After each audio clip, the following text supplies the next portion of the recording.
Yes, this is basic geometry. Your flat Earth geometry. Flat Earth geometry. This is basic geometry. It is. I called you a flat earther. My name's Ramsey. Insisting that your flat Earth geometry will work. I'm familiar with the bubble, Morty. I also dabble in precision, and if you think you can even approach it with your sad naked caveman eyeball in a bubble of air, you're the reason this species is a failure, and it makes me angry. Did he say a five-sided square question mark?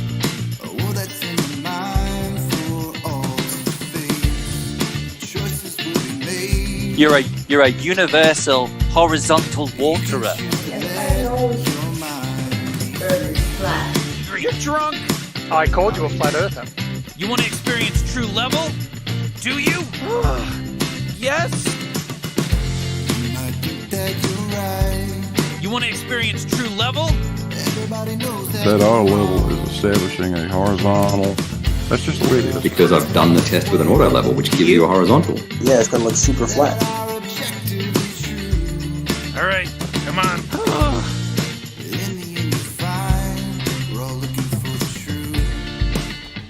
Wow, it's so. Three coplanar points. Oh Christ! Yeah, true level, bitch. I called you a flat earther. If you're into math, there's a certain shape where you could make a five-sided square. Are you suggesting that horizontal can't curve? Oh, everything's crooked. Reality is poison. I want to go back. I hate this. What's his deal? Morty. Go to school, Summer. I'll go in Morty's memory and do a little. Ranty, come on, that's a globe. He eventually just gave up and said, yeah, I agree, it's a globe. Geodesic is a continuous string of infinitely small, straight lines. Yeah, true level, bitch. It's really flat and level now. Ranty, come on, that's a globe. Yeah, true level, bitch. Ranty, come on, that's a globe. Lance to the cosmic slaughter! Well, you seem to be in charge of what I get to remember. Why? Good question. Ranty, come on, that's a globe. I'll go in Morty's memory and do a little.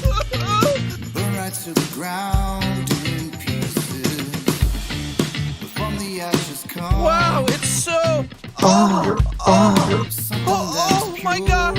Oh Christ! Yeah, true level, bitch. If you're into math, there's a certain shape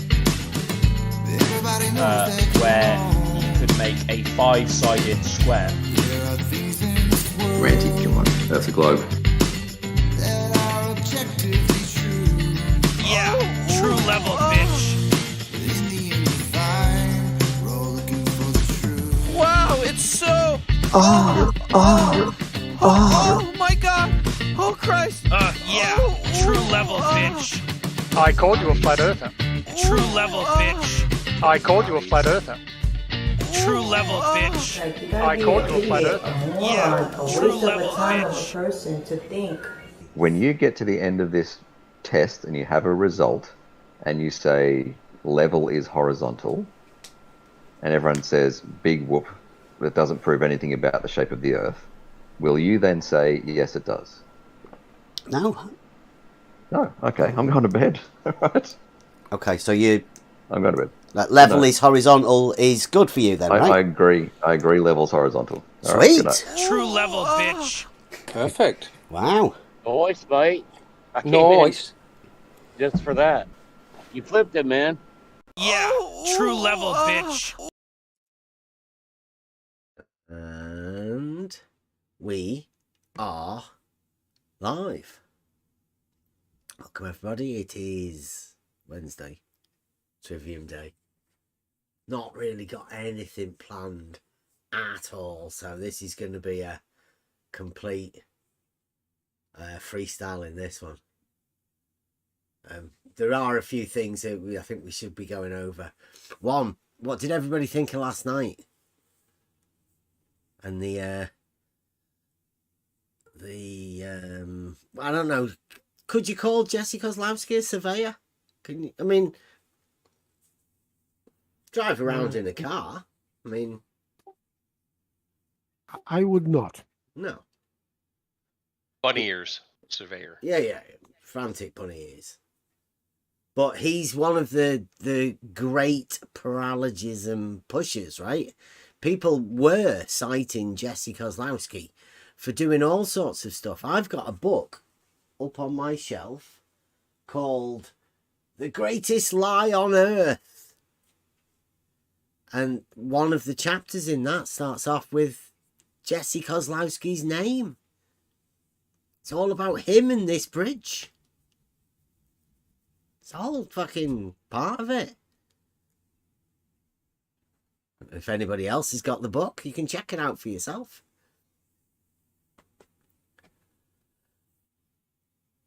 Has anybody else got that book? The Greatest Lie on Earth. Let me get it.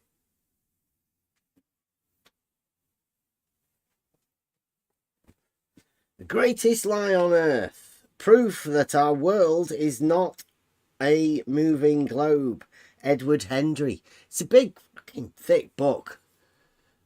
I would imagine this is the sort of Eric Dubay sort of stuff that Flat Earth Society's pushed for fucking years. But this one chapter, chapter number 7, is titled Lake Pontchartrain Trickery. Kozlowski, big K, Kozlowski did not end his assault on the truth with his obfuscation of McIntyre's findings. He referred us to a video of a survey he did at Lake Pontchartrain. Kozlowski took a trip to Lake Pontchartrain and tried by surveying to prove that the Earth is a sphere. He asserted that because the Marriott Hotel is partially hidden from view as one looks across Lake Pontchartrain, the Earth must therefore be a sphere. It's a book. Check it out for yourself anytime. It goes on quite a lot of it. There's a lot of talk of Jesse Kozlowski. Now, Jesse Kozlowski isn't around here anymore, sadly. And you saw I think that one that you watched last night, I think that was after the guy wrote this book. I can't remember when this book was wrote.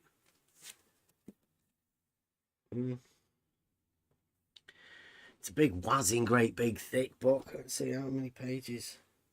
747. I can read there at the back.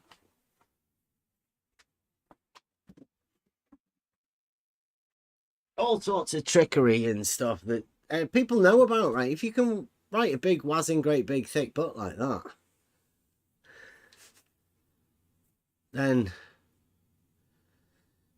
there's obviously some trickery going on. And that guy seemed to think that Jesse Kozlowski was a bit of a trickery.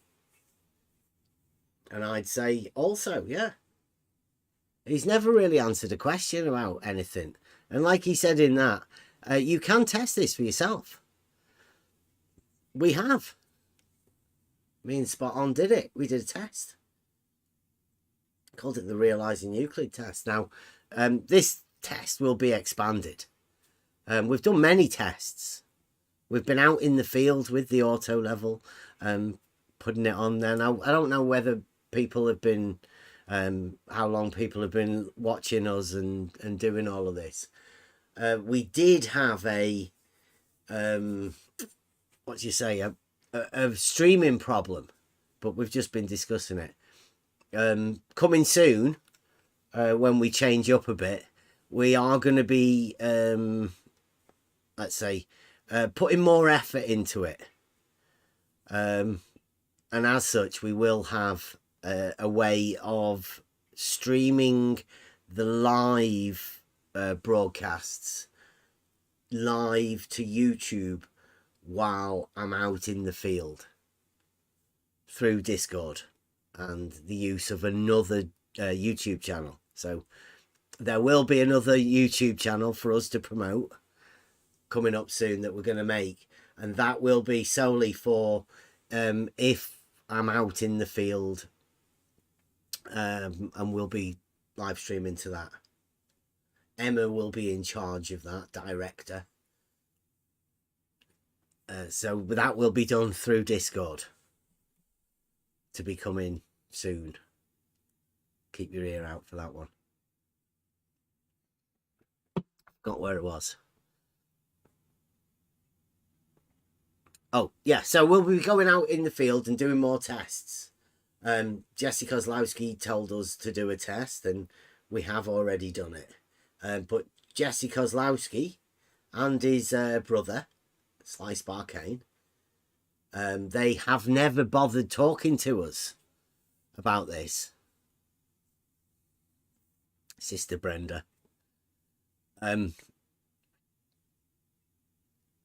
Yeah, they never bothered talking to us about it. So if there are any surveyors out there, we're going to be running this test by people to come up with, well, just to show people the realizing Euclid test that we're going to be doing. We've done all of the other tests. We've been out on the field. We can do all of these sort of optic tests again as well. We'll find different locations to go and do these things. And we might even be doing a live Fata Morgana stream. I don't know whether we can do that, though. I don't know whether we can get the camera through. We might have to see whether we can do that. See if we can broadcast stream the camera through the Discord. That'd be good if we could do that. Might need a bit of funding. Right. There we go. So, today, actually, has anybody got anything else to do with Jesse Kozlowski? Because we were talking about probably one of the most famous blue marble surveyors there is. For me personally, what is convincing me that he cannot be a surveyor is that he used this gap between horizontal and horizon to prove that this is a drop of level. I would say that real surveyor would never do that, because real surveyor will know that horizontal line established by auto level is above horizon, if any, is visible. So he wouldn't make any claim that that would be the drop, because he knows, real surveyor, that there is a distance between horizon and horizontal line established by his tool. Well, but Jesse Kozlowski made that claim. So for me, this is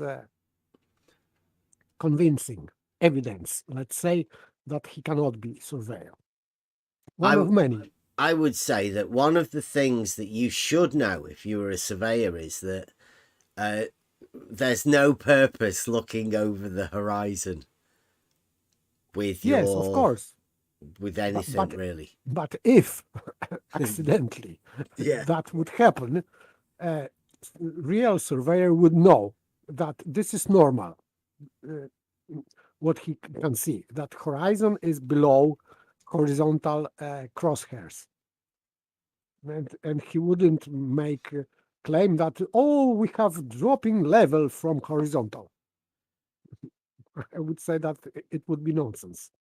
Yeah, and what I would also like to say is that I'm pretty sure we've said this, that when we do go out there with a level and put a camera on the back of it, right, we're not surveying.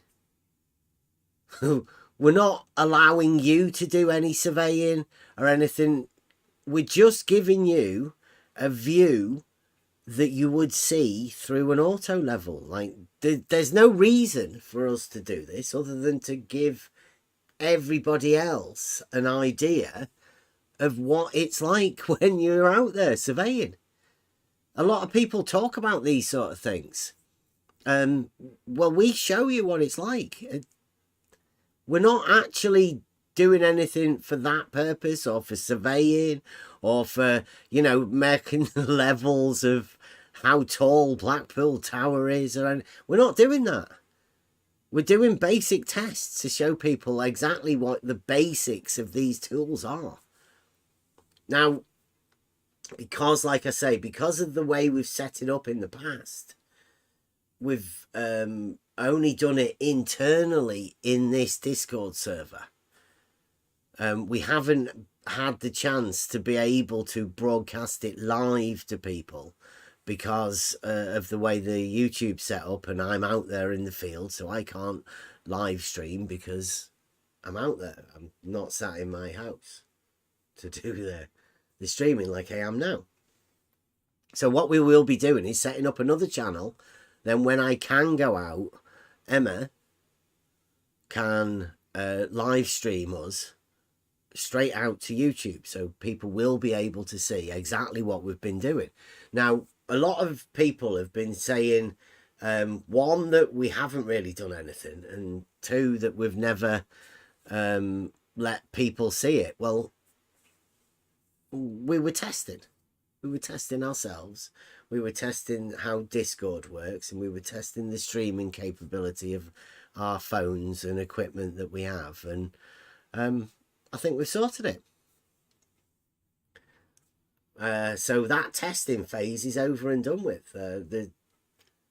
Call it serious work will start in April. And then we'll be able to show you what we've been doing and progress from there. Along with the logic and all of that sort of stuff. So nothing much will change really, except you guys will be able to see, you'll get to see more of the on the level stuff that we do. Again, still, anybody's free to come and talk to us. Come and talk to us about the tests that we do. Straight line tests. It's fantastic, really basic. Realizing Euclid, to get to people to see how the logic and geometry of Euclidean geometry is linked to reality through logic. We can show you that. But in the build up to that, we've got to tie off a few loose ends, and that's what we're going to be doing here. Right, let me get this started. Right, so you guys, can you see this in YouTube, in Discord? Because this is going to be us going over some YouTube comments from... I can see that. Okay, you can see that. Is it big enough for you? Yep. Okay. Now, our conversations are a little bit strange, but shout out Eric for this one. Thank you very much. It's just come. Eric's the top man here. Right, so should I I'll refresh it because I bet it's more than 84 now. The video comments 105. Okay. Somebody said concerning video footage. And then Eric, which leads this off brilliantly. Thank you very much. Hat tip, sir. He put, sounds interesting. If you can figure out a way to measure level dropping from horizontal, you'll be famous. You'll be the one and only person to physically measure the curve or the slope. Hump, drop, or slope was the one that Blue Marble added. And then Stefan Mudd is quite happy to read more. There you go. He's got all of these sort of things. Spherical excess. This is how you can measure drop from horizontal. All of these ways that Stefan says measuring water dropping from horizontal. Fantastic. So As Kenny says, excellent citations. Now wait for the nutter. I think Eric comes back. No,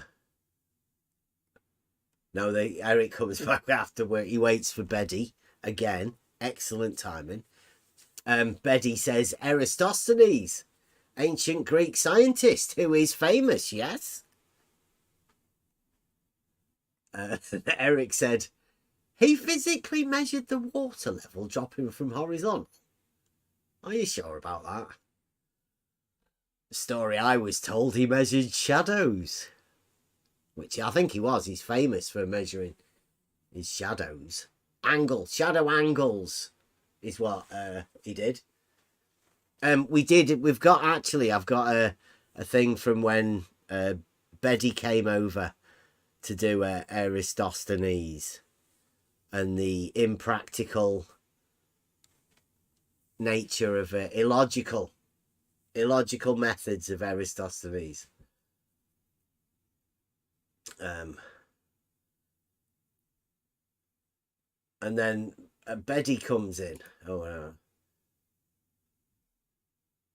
Betty comes back and says, "You did not mention water in the comment I was replying to, only level. Eratosthenes was the first to prove that level, defined as the shape of standing water, is not horizontal." Eratosthenes did that. And a very fine proof it was, right? So remember that, Betty. That Eratosthenes was the first to prove that level, defined as the shape of the standing water, is not horizontal, right? This is Betty, the proofless logician. He goes... So not Jesse Kozłowski. No. Eratosthenes. Yeah, Eratosthenes. He was the first one. And a very fine proof it was. Again, reaffirming it always makes it more true. Various ancient Greek astronomers, followed by Arab astronomers, and then Western scientists progressively refined his result. The astronomers. So they went from measuring shadow angles,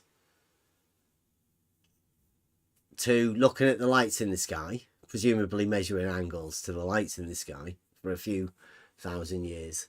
And now we've progressively refined his results. And names of these famous Arab surveyors, what? That'll be Al-Biruni, won't it? Can anybody name any other Arab astronomers? Anyone? I'll take Al-Biruni.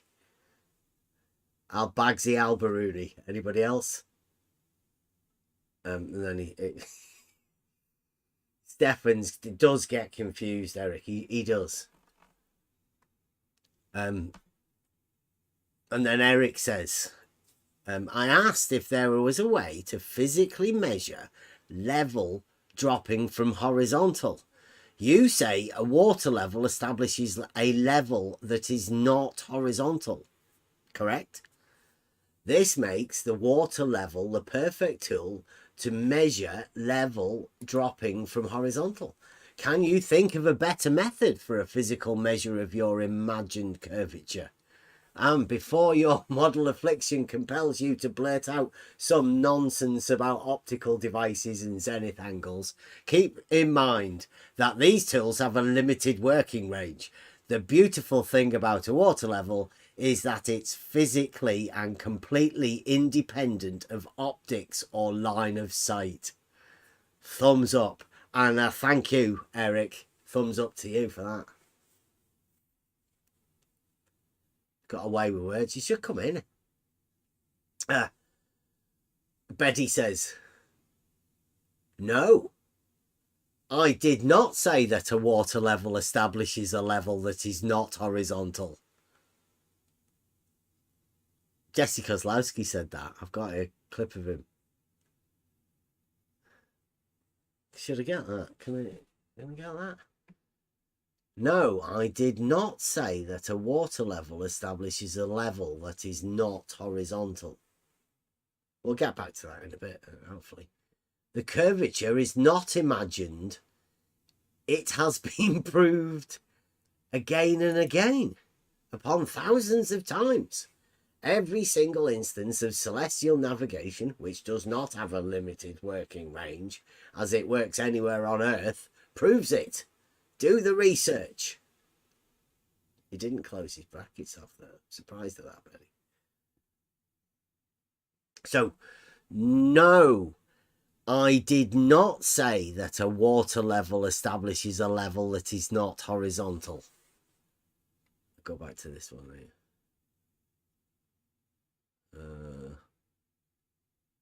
That level defines the shape of standing water is not horizontal.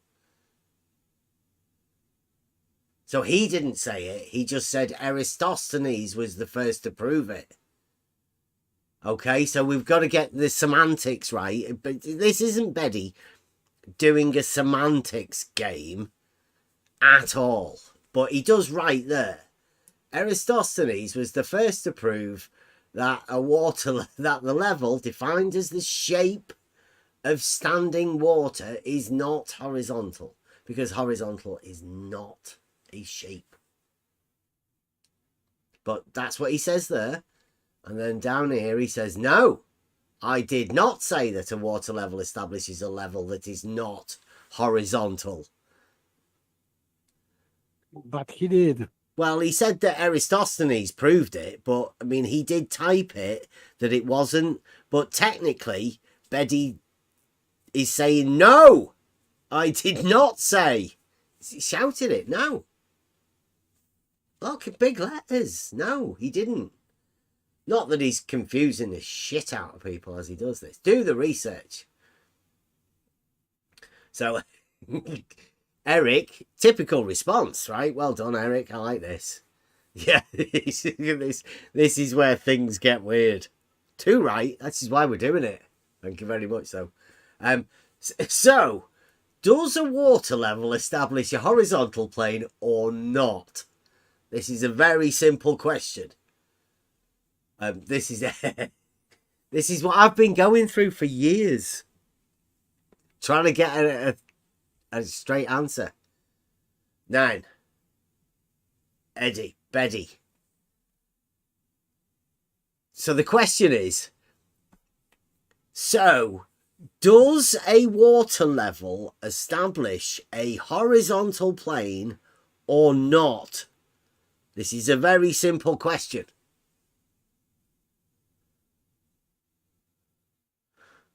Betty, replying to Eric, says, obviously it does. Because of gravity. Okay? So, gravity makes a water level establish a horizontal plane, according to Betty. I mean, a water level does establish a horizontal plane. Strange that he's saying it's gravity. But, I mean, did he say that Eratosthenes proved it wasn't? And then did he say that he didn't say it wasn't horizontal? And now he is saying it is horizontal. Obviously. Obviously it does. So he's flipping up and down again.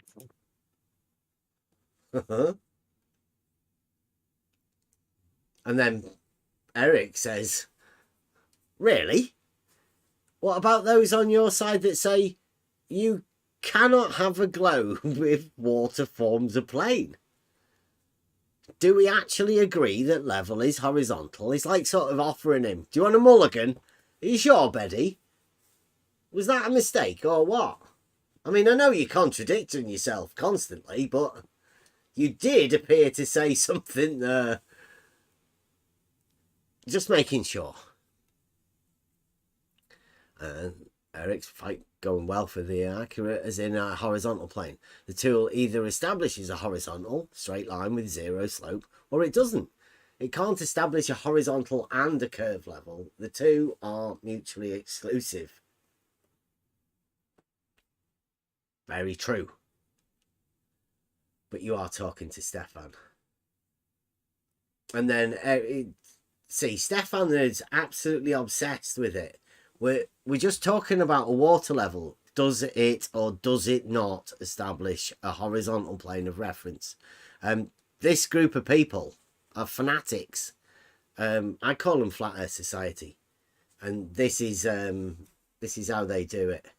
Stefan Mudd says, the thing is, no one is using water levels to measure the shape of the Earth. No. I don't think anybody said that. I don't know why these guys are so obsessed with with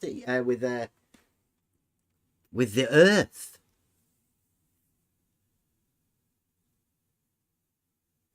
So yeah, so Stefan's doing this, and whilst Betty says a level surface defined the surface of standing water cannot possibly form a plane.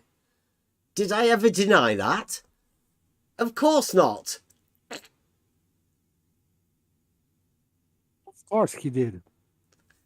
A level surface defined the surface of standing water cannot possibly form a plane.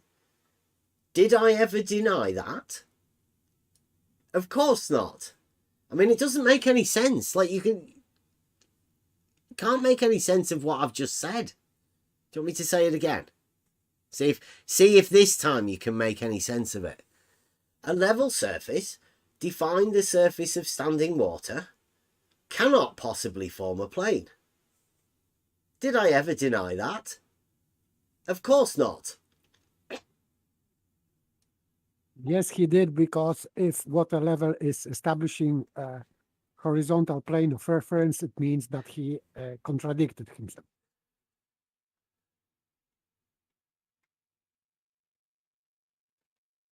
No, I did not say that a water level establishes a level that is not horizontal. A curvature is not imagined. It has been proven again and again. Thousands upon thousands of time.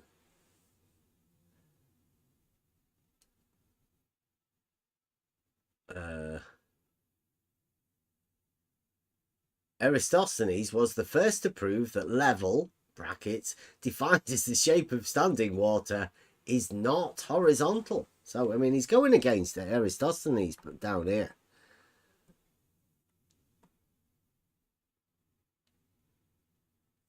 And then Eric says, are you feeling okay? I asked you if a water level establishes a horizontal plane. You said, obviously it does because of gravity. Are you sure your side is okay with you saying that? Pretty sure you're going against the model. Have a heart. I'll do that later. I should have done that along here. And then Kenny comes in. Kenny comes in now at this time. He says, let me clear up some of your misunderstanding. Water curves at a rate of 20 micron over 10 meters distance. Yeah, 10 meters. I take it that 10 meters is a horizontal distance. For small scale, local measurements, this is exceptionally flat. A curve. However, it does not scale well. If you relied on the same water level measurement over a mile, you would have a plus 4-inch deviation in the centre. As water on Earth has a radius and its surface at rest. So he's coming in here now, right? Kenny, thank you very much, Kenny. He's coming in to help Betty, because Betty's struggling. And Kenny's just like tapping him on the shoulder and going, Betty, here's the narrative that Eddie's Eric's been talking about. Are you sure your side is okay with you saying that? He says here, are you feeling okay? I asked you if a water level establishes a horizontal plane. You said, obviously it does because of gravity. And then he's checking out. It's okay. And Kenny comes in to tell Betty that it's not really okay. Because it isn't. Yeah. And then, so Betty here, right? He's not taking none of it. Betty's his own man. He says, Betty, this is where it does get pretty strange now. I said a level surface defined the surface of standing water cannot possibly form a plane. A water level establishes a horizontal plane. Let's go over this again. Number one, a level surface defined the surface of standing water cannot possibly form a plane. He's putting all of this in quotes. I don't know whether they're sort of, bunny ear quotes or actual quotes that he said. But he does say, I said. Look, I said. So these in quotes are things that he said. A water level establishes a horizontal plane.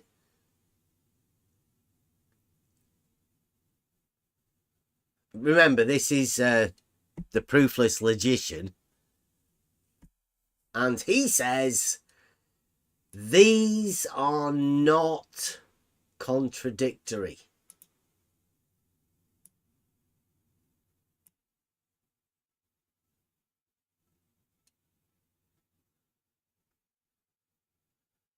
A level surface defined the surface of standing water cannot possibly form a plane.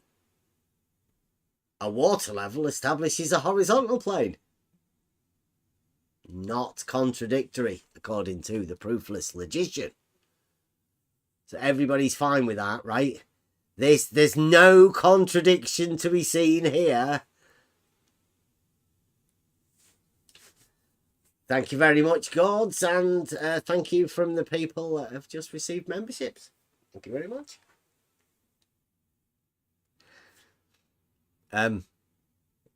So is everybody fine with that, right? There's no contradiction there. Don't be looking for a contradiction between cannot possibly form a plane and, yes, establishing a horizontal plane. Is a horizontal plane not a plane? It is. Yeah. Okay. Well, do you want to see the sophistry, right? That can get around that. So these are not contradictory. I think your confusion is between the verbs form and establish.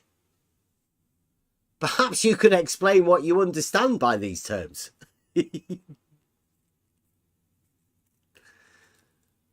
He's trying sophistry, but in fact, it means completely the same. Yeah, so in fact, there actually is a contradiction between those two statements that he's just wrote out. And the statement, these are not contradictory, is a blatant lie. That's like next level sophistry. That's like gaslighting, sort of. I would call that anyway. And this is in the YouTube comment section. The proofless logician. Yeah. Well done, Eric, for giving us a chance to do this. But obviously this is only the start of the confusion. Mike Jones comes in with, of course, any level surface can be used to establish a horizontal plane. Surely we all agree on that. Betty. We don't agree on that. No. This is where we go into Alice in Wonderland, people. Because Betty is just... he contradicts himself a lot. He flips and he flops. And there's not really much understanding that goes on. So you have to keep a check on where we are. So now we're not agreeing that a level surface can be used to establish a horizontal plane. Which is what it is, actually, yes.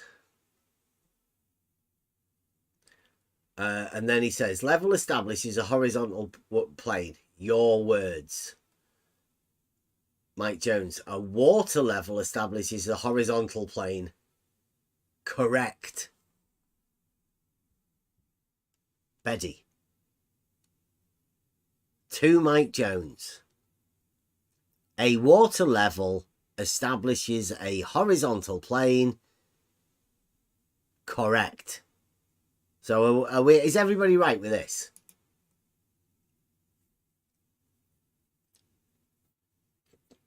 I am, but Yeah. you know, what about Baby? Well, like I say, you have to just take this as is, because I don't want to say Betty's, but Betty's been good to us. What Betty has done is he's taken logic into the heart of what I would call the mythologists. And look at what he's doing. I mean, this is honest talk, isn't it, from Betty? Like, it may break every now and again, or he may just be injecting a bit of reasoning in at the correct time. Just drop a little bit. Right, so he says, look, Mike Jones, a water level establishes a horizontal plane. Correct. Mike Jones says, yes, indeed, a water level establishes a horizontal plane. Once we establish level, we have indeed established horizontal. Well done. And then Betty says, Mike Jones, don't forget the indefinite article, a water level. I don't know why you say well done. I have never disagreed with this principle. So it's wrong for you to imply that you have persuaded me of something. Thanks for conceding, I'd like you to say. Does anybody see what Betty's done here? I mean, I know he's not used to surveying and all of that sort of stuff. But can you guys see what he's been doing and what he's done? Because he won't say level is a horizontal plane. But he does say a water level is a horizontal plane, establishes a horizontal plane. I think he's got mixed up, personally. Because, you know, like we have an auto level. Well, an auto level does establish a horizontal plane, doesn't it? Everybody knows that. So that's a level. And a spirit level, a bubble level and all of that. They establish horizontals. And now the water level from Betty, thank you very much, Betty, is a water horizontal plane. So there is no difference. I think he might have got his levels mixed up. He might have forgot which level is meant to be the one that establishes a horizontal plane. But we can't say that, because Betty's an intelligent man. He knows what he's saying. He knows what he's typing. They wouldn't make mistakes like this. Mike says, an indefinite article can certainly be used if that helps you understand the words better. A water level consists of two tubes filled with water, each side having a level surface that separately and together establishes horizontal. I notice you added a new paragraph, as if you allege it is impossible for a level surface to be the same as a horizontal surface. How come you agree that the two level surfaces in a water level can establish horizontal?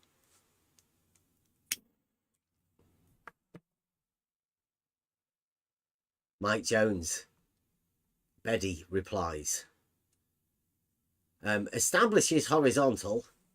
You forgot the article again. And you also forget the noun that the adjective horizontal qualifies. A horizontal what? A line or a plane? If the latter, then how can 2 points establish a plane?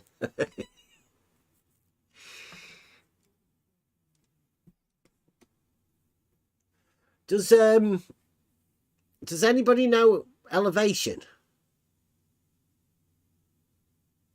Yeah? And you've got an elevation datum, right? How many points do you need for that? Generally 1 point on vertical datum. And does that, well, at least within computing, have you ever done any computing? Okay, two, one as a reference and second as measurement. Yeah, you would, if you were to have a plane, some planes only require one coordinate for you to establish them. Pretty much the same as elevation, right? You only need one coordinate, one elevation. For all elevations, right? You only need one coordinate. So 2 points. How can 2 points establish a plane? That's Beddy asking a question. So ask yourself that. How can 2 points establish a plane? He's asking himself. I guess it's a philosophical question. He is a proofless logician. And then the Happy Joy comes in and says the difference between level and horizontal over a short distance is minuscule. I think he's coming to remind Beddy. For all intents and purposes, they are the same. A water level establishes a horizontal plane at the midpoint between vessels. So it's changing a bit, but this is a new guy. New player. I don't know how long he stays. Mike Jones again. Do you imagine that two level surfaces in either side of the water level somehow don't separately and together establish a horizontal line plane? Beddy. No, I don't imagine that. Why on earth would they?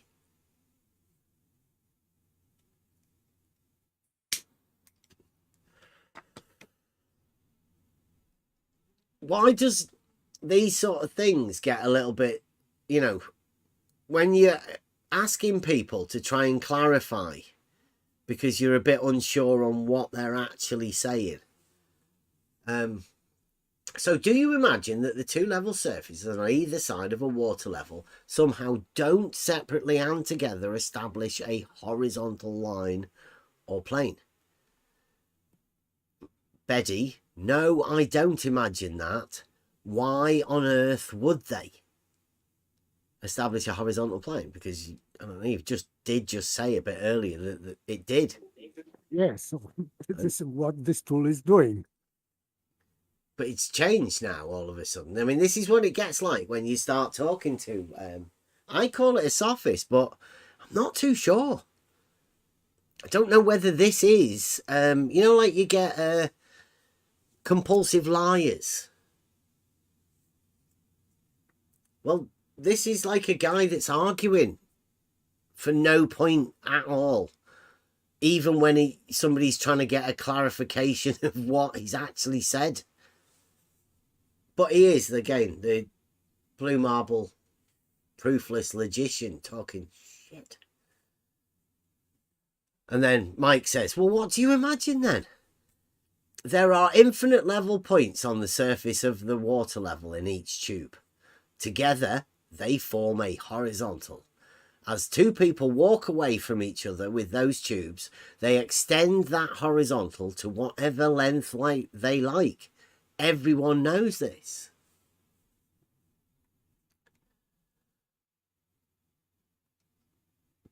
Beddy. Mike Jones. Nobody knows this because it's false. A small band of internet weirdos think it's true. Now, do I have to go back to the bit where Beddy said it does indeed establish a horizontal plane? He's done a complete turnaround. Again. Can you imagine what it's like talking to somebody that keeps changing their position constantly while you're trying to clarify what they're saying? And this goes on day after day for years, on and on. They don't want things to be clarified. Yeah. They can't address the identity of something. Then you can move on to the argument, because they have no argument. They don't want to hear your argument. These guys are what I would call misologists.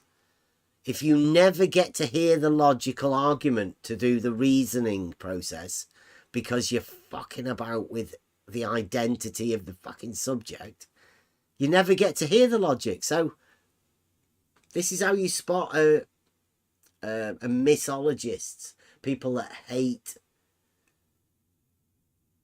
They hate logic and reasoning.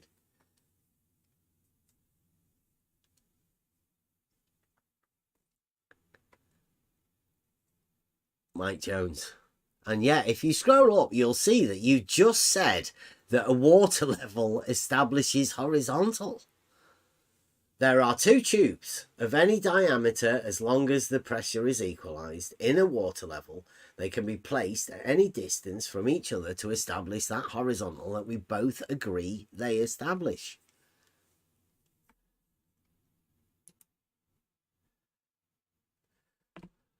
Betty, to Mike Jones, in reply. The two tubes establish 2 points. Yes. If you scroll up, you will also see that I did not agree that a water level establishes horizontal. Did anybody see that?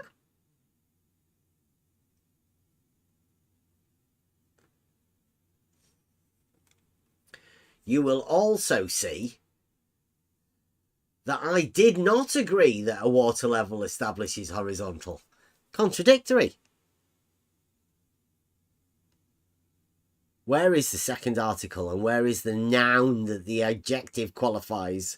This is like arguing with an 8-year-old.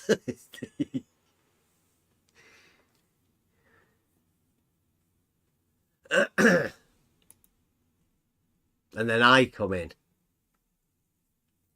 If it weren't for the globe, he wouldn't have contradicted himself. Therefore, contradiction proves globe. Contradictory proof of globe right there. Can't deny it. There's definitely a contradiction. Because we did have that. I've got that. We'll go back to that one. In fact, we'll go to that right now. Right? Let's go back. Discord.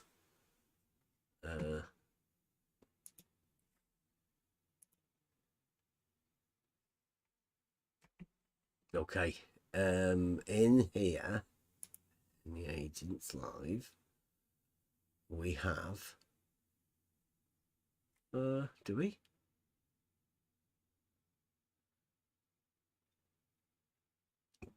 Oh, no way.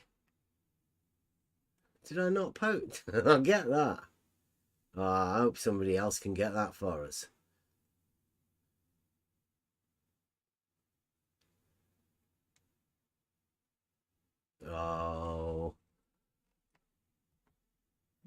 Let me... I hope I put it on my phone. We had a proof of contradiction. Proof by contradiction from Darren.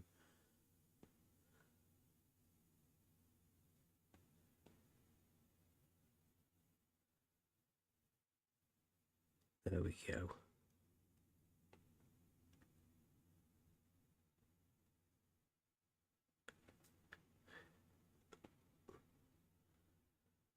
There we go. So this one here is... This is Starkodder. Everybody knows who Starkodder is?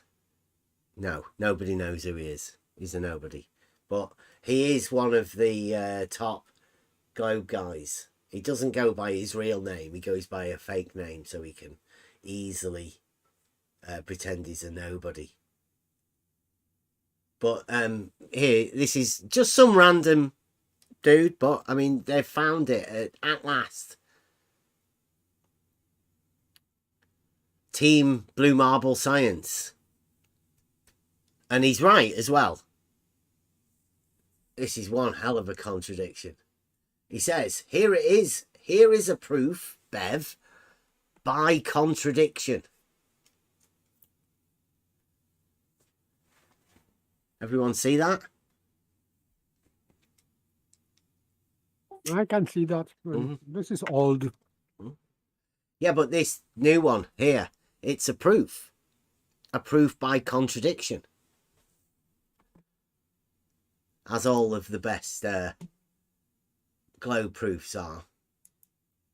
So that's why I said, if it weren't for the globe, he wouldn't have contradicted himself. Therefore, contradiction proves the globe. Contradictory proof of globe right there. So if you wanted to know how to prove the globe, what you have to do is you find a contradiction that wouldn't occur if the globe weren't there. And then just simply finding that contradiction proves it's a globe. Because the contradiction wouldn't be there if it weren't a globe. See how it works? They're clever, these guys, I'm telling you. Better than Einstein. I think we should be giving them an award for this. Everybody's okay with that? So when they say they don't have proofs, well, they're wrong. Starkodder's got proofs. Proofs by contradiction. Hey, Jones says they are quite proud of their many proofs by contradiction. And they are. Kenny says there is no contradiction. Can we go back over that? The two tubes establish 2 points, yes. If you scroll up, you will also see that I did not agree that a water level establishes horizontal. So the two tubes of a water level that Betty did agree was a horizontal before, now those 2 points at either end of the water level, they're not horizontal, obviously, because Betty says he did not agree that they are horizontal.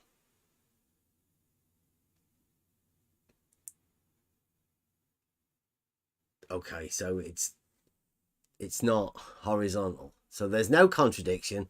Horizontal is a local term. This is how you get away with it. It's only accurate for an observer at one location. That's why you create a horizontal reference plane, as the entire world is not horizontal to all people from all places. You're likely 50 degrees around the globe from myself, Bev. I don't know why he's talking to me. I don't really say much apart from the contradictions. Horizontal for you is not the same as horizontal for me. It is. How's it different? How's my horizontal different from your horizontal? Or how's your horizontal different than my horizontal? Anyone got any ideas? Kenny seems to think they're different somehow. Horizontal reference planes are not absolute, says Kenny. They are tangent lines used for local reference. This isn't contradictory or complicated, says Kenny. Tangent to what? It's just tangent. Okay. Don't forget, you can have tangent to a straight line. A straight line can be tangent to itself. I think I've heard that as well. It gets the globe mathematics gets a little bit strange. And don't forget that a straight line is also a curve. So a straight line could be tangent to itself, yeah. To a straight line, yeah, I suppose. Technically, as a machinist, I understand the math you are trying to apply. And it's not suited to the task. 2D math is suitable for things like blueprints and geometry drawn on paper. But it doesn't always translate to the earth very well. Maps and stuff, yeah. Well, wait, maps are. Well, forget about that. Maps definitely translate to the yeah, but land. he's not talking about maps. Maps. Oh, you can't be all right, just right. anything that's not maps, but something else. It's why we have trigonometry, spherical trig, calculus, etc. So we can solve problems in 3-dimensional space. Trigonometry. It's trigonometry 3D. But I mean, it's used in reality, right? So, yeah. We use all of these things in reality, and reality is 3D, strangely enough. I don't know what 2D math is. Has anyone ever heard of 2D math?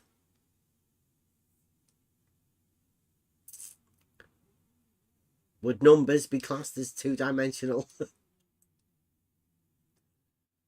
Or would you need a square number? I don't know what 2D math is, but fair enough, Kenny.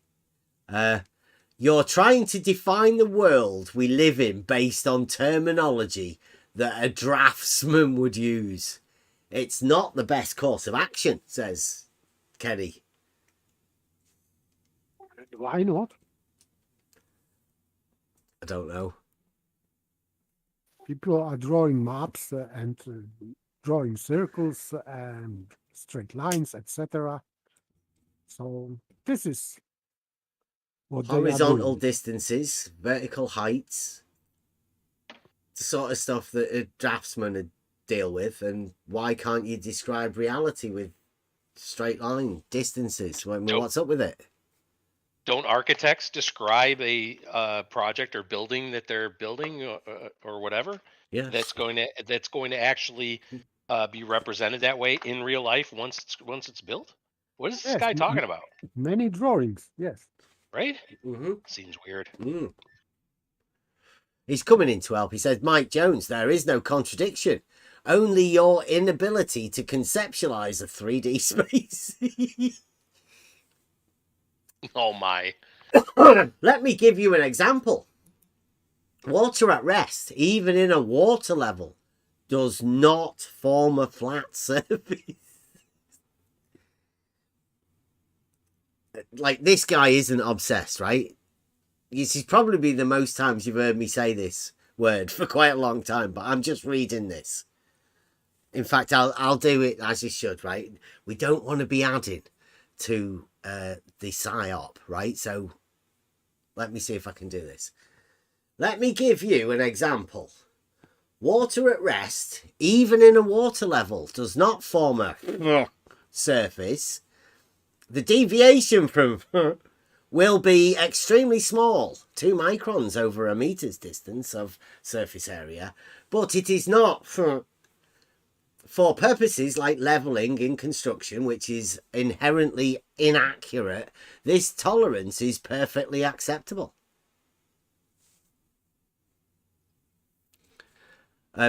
Architects and draftsmen don't use that word, so I won't use it, since he doesn't want us to use anything out of the terms of draftsman and stuff. Betty says, I think Mike is a diletheist. He thinks that something which is a plane is also not a plane. The very definition of diletheism. Diletheism is the thesis that some contradictions are true. True contradictions. Yeah, it's right. It's not as if these guys can't see a contradiction when it's smacking them in the face. And then I think from here on in, it turns into a competition. Mike Jones says, Kenny, thanks for confirming that we do indeed live in 3D space. The cubic volume of water in a rectangular pool of any size is length times width times depth. 3 dimensions. The planar surface that length and width is, of course, horizontal. Enjoy your day. Kenny, it's not a planar surface. It deviates from her. Therefore, it cannot be a true planar surface. Thanks for that, though. I appreciate your effort. Betty, not true. In diletheism, a surface can both deviate from her and be her. So Mike is right. I'm wrong.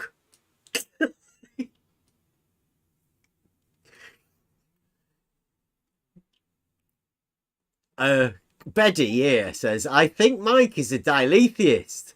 He thinks something which is a plane is also not a plane. And then Betty here says, Kenny Eaton, not true. In diletheism, a surface can both deviate from her and be her. So Mike is right. I'm wrong. Well, it's both. So this is just great projection. Mm-hmm. Yeah, the run out of argument. Well, we didn't even have an argument to start off with, but it's getting back to the just turn an argument right round. Just give it a 180, flip on it. Have it back again, mate. So not having an argument, what they do is take anything you say and just flip it round.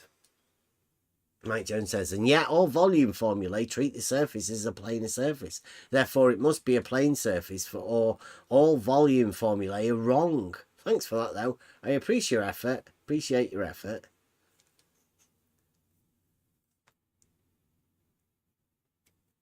Mike Jones, all volume for this is Betty replying to Mike. All volume formulae treat planar surfaces as planar surfaces. Yes, well done. Treat yourself to a nice lolly.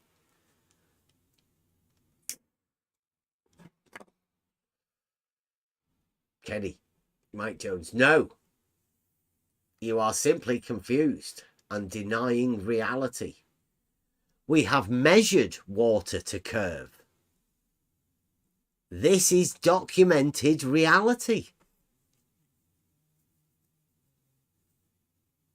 It'd be dead easy to find it then. They had no way of measuring the curvature of water in 265 BC.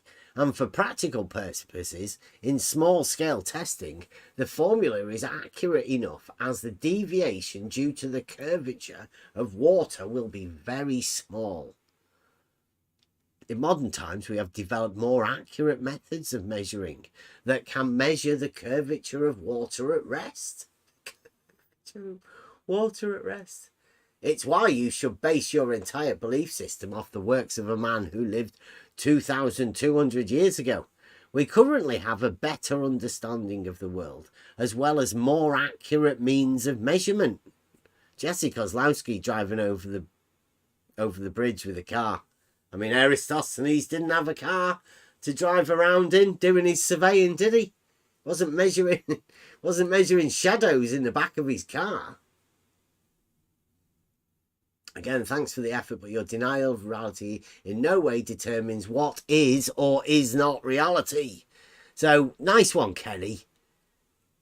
I don't know whether you've just dumped him in a load of shit there. Sorry, get these back.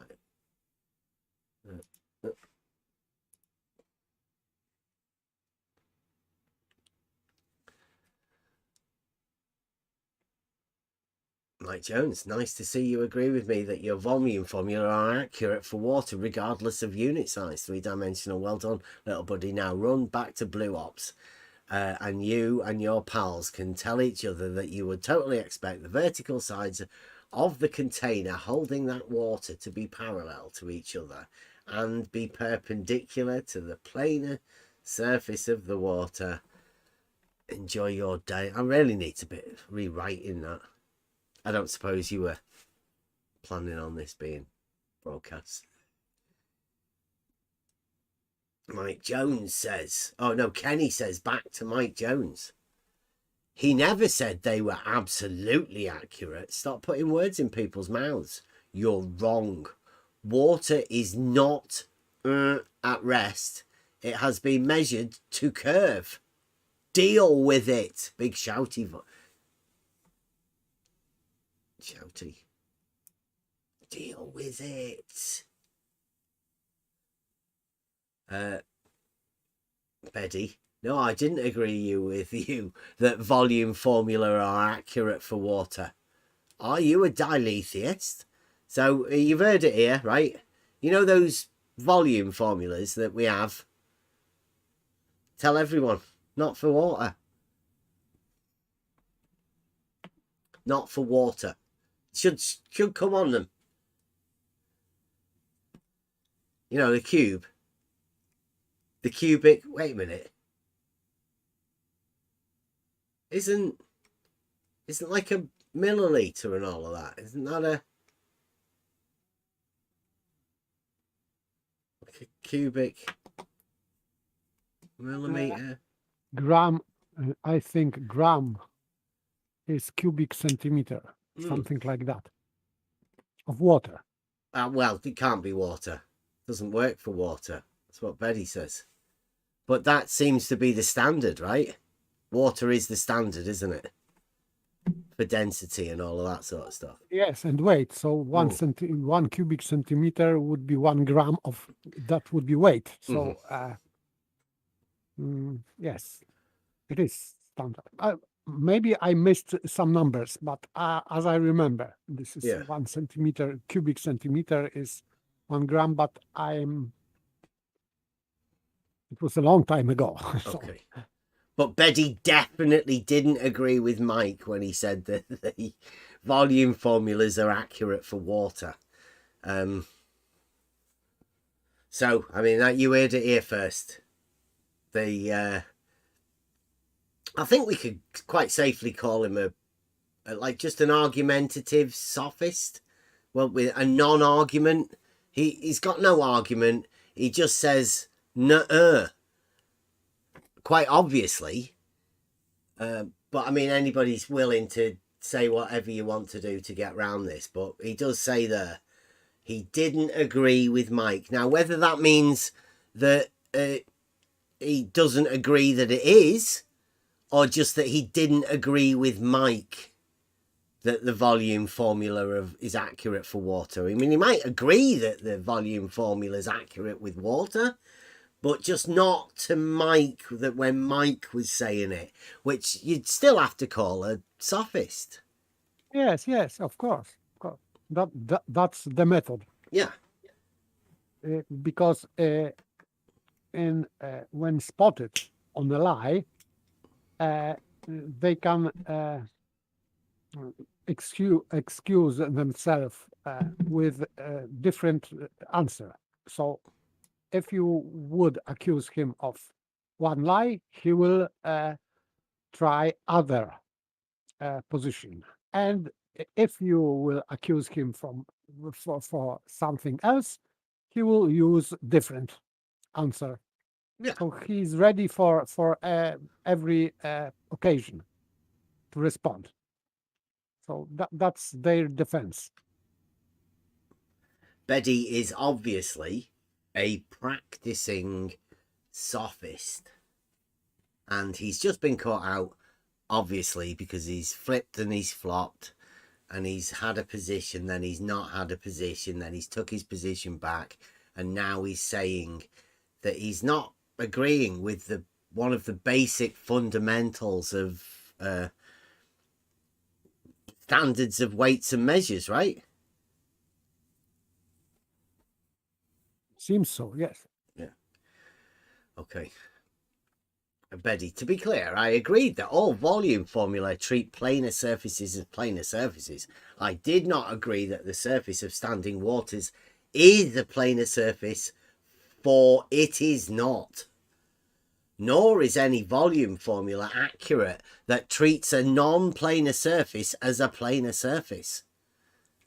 The problem with Mike is that he is a diletheist who thinks that planar surfaces are not planar surfaces. I can't seem to convince him otherwise. So what Betty's doing here is pushing his own paralogisms on Kenny.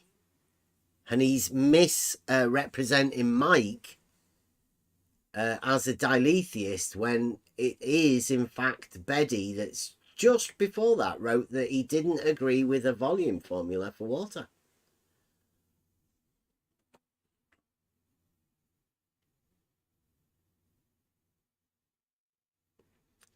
And by the way, this is a strawman, of course. Nothing to do with water level and horizontal, etc. Yeah. Yeah, it's just they start talking to each other. So Kenny comes back to Betty. He misrepresents everyone, including Euclid. If the man were alive, I don't think he understands what Euclid is. If the man were alive today, he would likely inform Mike of his misconceptions. It's a constant stolen concept fallacy from that guy. I don't think they understand what a stolen concept fallacy is either, but I mean, we will get round to that. They definitely don't. They just heard you say it, and they have to adopt everything you say anyway because they're obsessed, but that's all right. Okay, so thanks for people watching. There's 44 people watching now. Thank you very much for watching. These words that these guys are using, I'm pretty sure they don't know what they mean. And obviously, most of them are new words and new concepts, so to people, to hear about. So stick around and hopefully we'll get a chance to explain them. Well, they can be proud that they are using these smart words. So. Well, first comes the words, and then you have to fix meaning to the words. These guys are going to make something up themselves, but that's fine. Sometime, okay. like few years after a few years, maybe they will start to understand. These words. Well, the more they use it, the more chance we have of explaining what they are. So thank you very much, Kenny, and good for hearing it. And then Betty then says, I think he would inform Euclid of his misconceptions. Thanks for agreeing that a straight line is not straight, Euclid, little buddy. Enjoy your day, etc. I don't know. He's going into Fantasyland. They do that a lot. Mike says, it's impressive to watch you surrender all volume formulae in addition to the perpendicularity of horizontal and vertical planes in defense to your belief in your paracosm. What else do you imagine you will be forced to give up about the geometry and physics of reality before you start to question your belief system?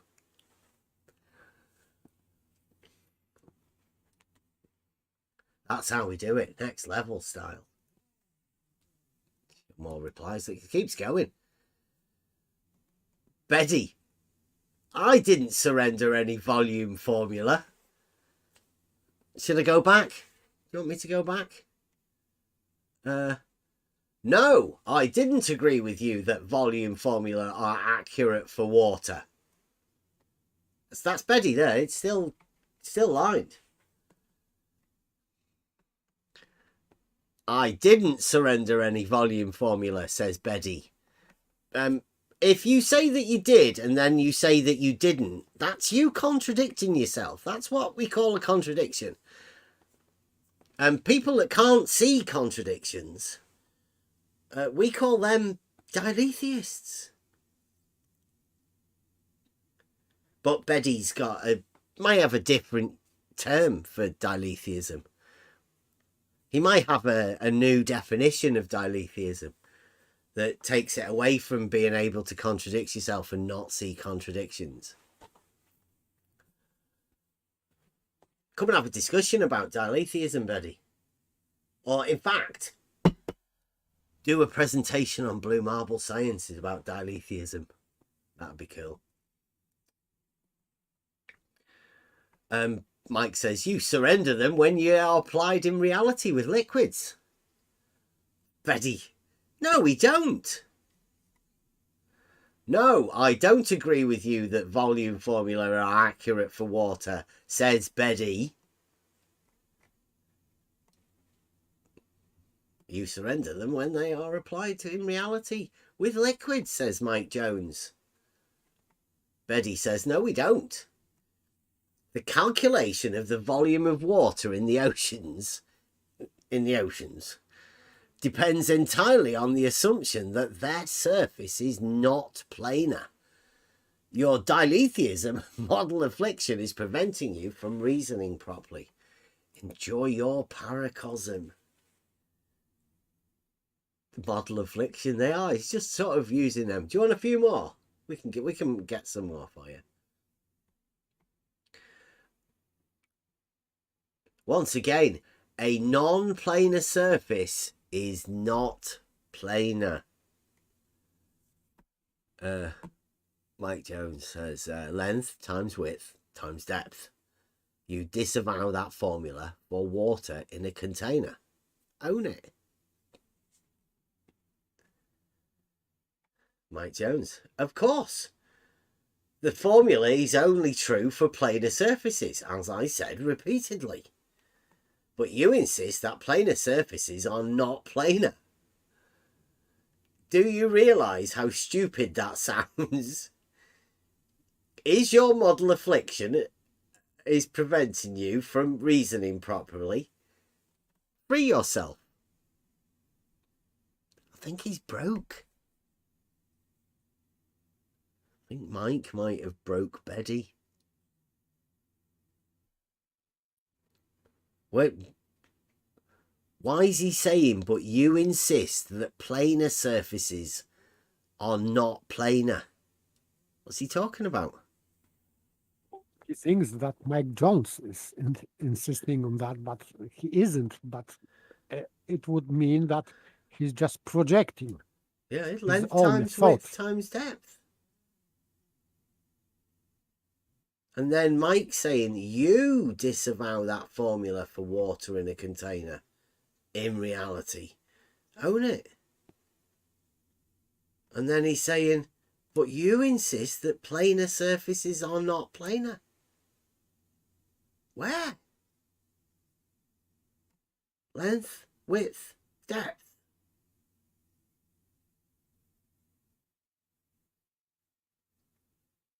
If that's a cube, then those surfaces are squares of the container. If you fill it up with water, then the surface would also be another planar surface, would it not? The volume formula for water would apply. That formula. Yet Beddy seems confused. Yet he's the one that wants to think that Mike's confused. Mike says, by of course, you mean that surrendering all volume formula for liquids in reality, you realise how insane that is, right? So you are deep into the paracosm that you have given up on the 3 dimensions of reality. Wow, to see that you do that. But you be you, little buddy. Little buddy. Stefan says. Stefan's come back. He obviously Benny needs a little bit of help. Surrendering all volume formulae for liquids in reality. I suppose you know we can calculate volume of a sphere, cylinder, cone, and so on. I put Kenny. Horizontal is a term used in reality, and it is vitally important to our understanding of distance measurement in reality. If horizontal is a straight line parallel to the plane of the horizon, then all horizontals will be parallel to each other. All horizontal planes are parallel to the plane of the horizon. Therefore, all horizontals are parallel to each other. It's a logical argument based in reality, showing the link between reality and geometry. Horizontals do not intersect. Mike Jones says, excellent. Tell everyone the formula to calculate the volume of a cylinder. Mike Jones, are you serious? You don't know how to calculate the volume of a cylinder? And then he gives us the formula for the volume of a cylinder. He says, therefore all horizontals are parallel to each other. Does this apply to a sphere?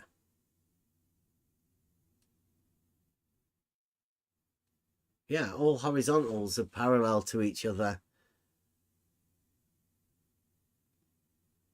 Applying it to a sphere? Like a slices.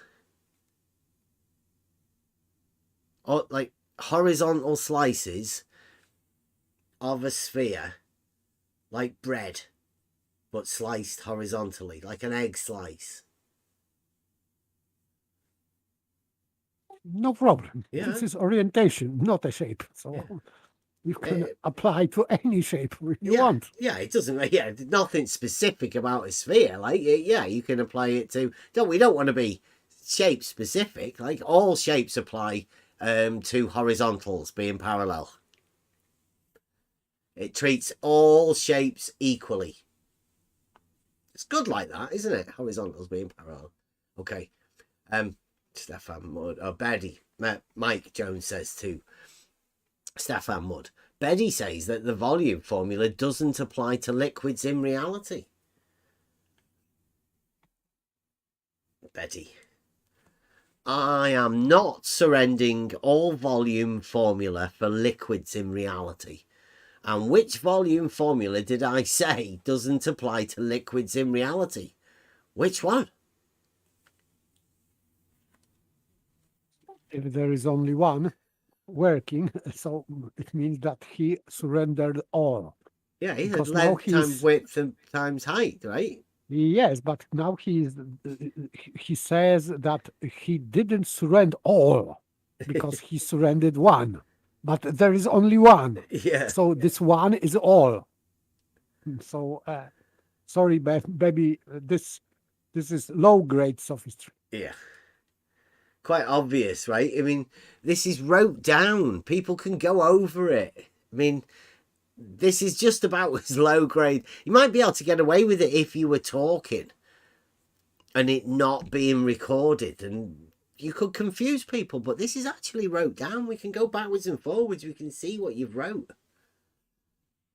You just have to do some sort of sophistry of like, you didn't understand what I meant when I wrote it type stuff. I think that's what's going to come.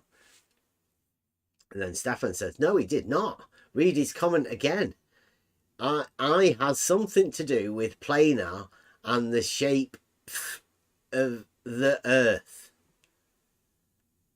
It has something to do with planar and the shape of the earth. Well done, Stefan. Good help there. Betty says to me, horizontals do intersect. Otherwise, you are forced to deny Euclid. Why would you deny Euclid? I thought you accepted him. His sophistry's getting, like, you know, ridiculous, isn't it?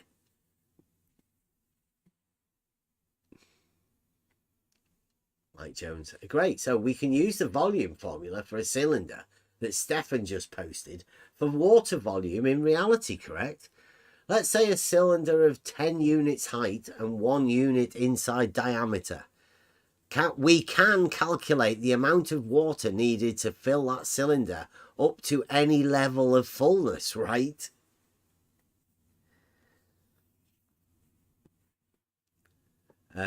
Kenny says then to me, you're assuming the surface between the observer and horizon to be flat.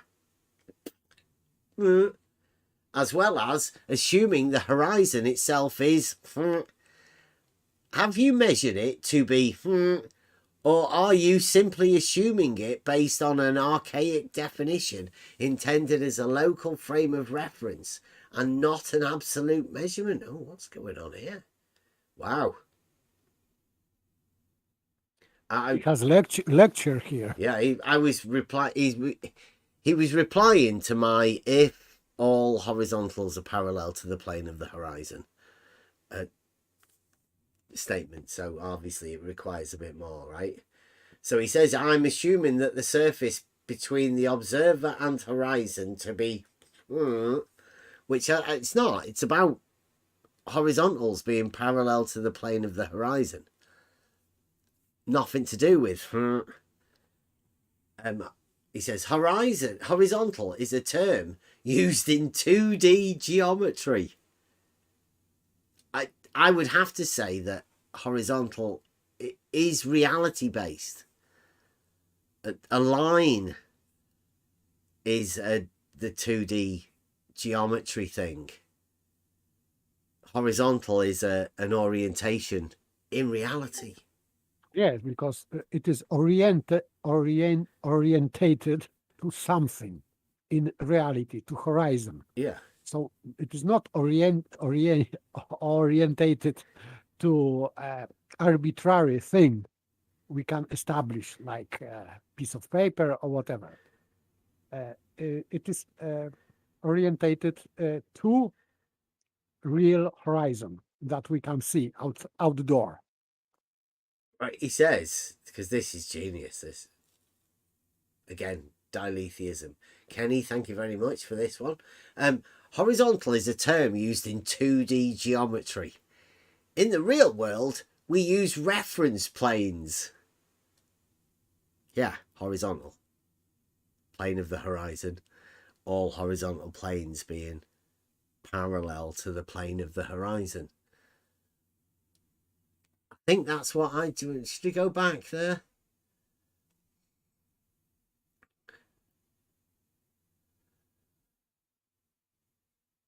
All horizontal planes are parallel to the plane of the horizon. So we're definitely talking about horizontal planes here, right? That's me and my comment that Kenny's replying back to, in which he says horizontal is a term used in 2D geometry. In the real world, we use reference planes. Like horizontal. Like horizontal, yes. Yeah. You can establish these many ways. When using level or plumb line, you are establishing a tangent line. If you do this in 2 or more directions, you are establishing a tangent reference plane. This is a fact. As Earth has a measured radius, you are simply ignoring this data and assuming flatness. You can solve this radius in a number of ways. Would you like me to go over the methods for solving a radius? Or are you going to pretend it doesn't exist and somehow we are unable to measure curvature on Earth? Well done, Kenny. Complete sophist. We're talking about horizontals. Why are you talking about measuring curvature? I know how elevations are plotted. I could show you that. I can show you how they're measured. Elevation changes are measured and all of that. If you want me to. I don't think you'd like it. That's why I think you just do all of this. Horizontal's a term used in 2D geometry and reality. But mainly in reality, right? Because normally when you're doing 2D geometry, you're doing it in reality on paper. So it's actually 3D. Because everything in reality is 3D. And then Stefan's, just like we calculate the volume of a cylinder, we can calculate a layer around a sphere or part of it. Sphere. The skin of a sphere, and now the layer around a sphere. These are new modern mathematics, modern day mathematics. Being wrote, and the terms are being wrote down. Well, I don't know if anybody's writing them down. They're being made up. Skin of a sphere. The infinitely thin skin of a sphere. Otherwise known as a layer around a sphere. Mike Jones says, great, so we can use the volume formula of a cylinder that you have just posted for water volume in reality, correct? Let's say a cylinder of 10 units height and 1 unit inside diameter. We can calculate the amount of water needed to fill that cylinder up to any level of fullness, right? I say, please continue to tell me how you have measured the radius of your globe. Betty says, that formula works only for a shape that is perfectly cylindrical. Obvious to most people. The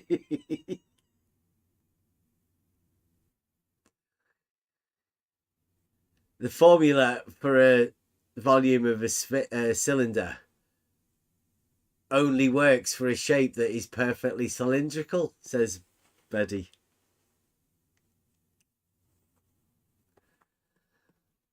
Mike says, and you don't believe that liquids take the shape of their container? And here's Stefan Mudd.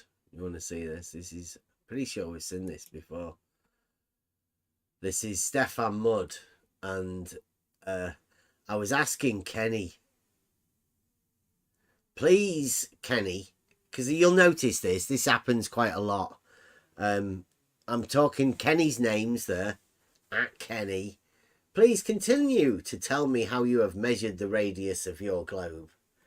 And Stefan Mudd here either must be on his sock account and forget which account he's actually on, or thinks he can just sort of jump in on a conversation that's for somebody else, obviously. So, well, or obviously he's a bit more superior, and he thinks that Kenny over here can't actually answer the question that he's been asked. So you'll notice this is one of the tactics that they do. Right? When you ask somebody a question and one of the other ones will answer for them.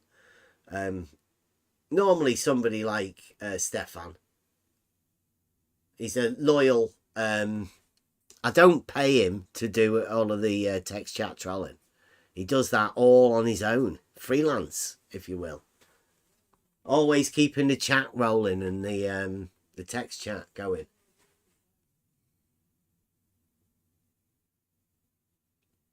And all of these are how you measure the radius. This is how, well, the way I took it, Kenny, please continue to tell me how you measured the radius of your globe. So I thought that Stefan was sort of, Kenny must be a big deal, right? So these are all of the things that Kenny has done to measure the radius of the earth. And Stefan's like a big fan and he's listing them all. So Kenny apparently has measured triangles having more than 180 degrees, and because that, right, oh look, I've measured a triangle with more than 180 degrees. His globe. It's dead easy. Anybody can do it. Light detection and ranging, LiDAR, it's his globe. primary or zero order triangulation. Oh, look, triangulation. Triangles with 180 degrees. 'Tis globe. Oh, spherical excess. Triangles with more than 180 degrees. 'Tis globe. Diverging verticals corrected for local gravitational anomalies. 'Tis globe. That's a plumb bob, I think. Few practical examples, and then he goes to Stanford University. So this Kenny guy's done all sorts of stuff. That's LIGO, right? Building it. The Large Hadron Collider. He's done a lot, Kenny. LIGO in USA, Germany, Italy, and Japan. They all measured the radius of the Earth. Crossrail tunnels under London measured the radius of the Earth. And Kenny's done all of this. He's done a lot of stuff. And I say Kenny did all that, did he? Well done, Kenny. So if anybody wants to know about any building projects or anything like that, LIGO, I don't know why we've been talking to all of the other people. Got Kenny here.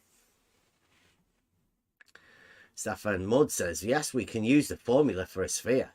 A cylinder, sphere, cube, pyramid, tetrahedron, right circular cone, ellipsoid, and a few others to calculate the volume of layer on a sphere can also be calculated, and the calculations give a correct volume in reality. Stefan seems okay with it. Mike says, I agree, and obviously units don't affect the accuracy of the formula for measuring volumes of liquids in reality. I'm not sure what Betty is on about, but liquids definitely would take the shape of a cylinder when placed in a cylindrical container. And then Betty comes back. Yeah, if the container is perfectly sealed, then a liquid can take the shape of the container, yes. But if there is no lid on the container and we fill it with water as far as we can without spilling, we can only assume that the formula works on the assumption that the top forms a perfectly surface. Note the word assume.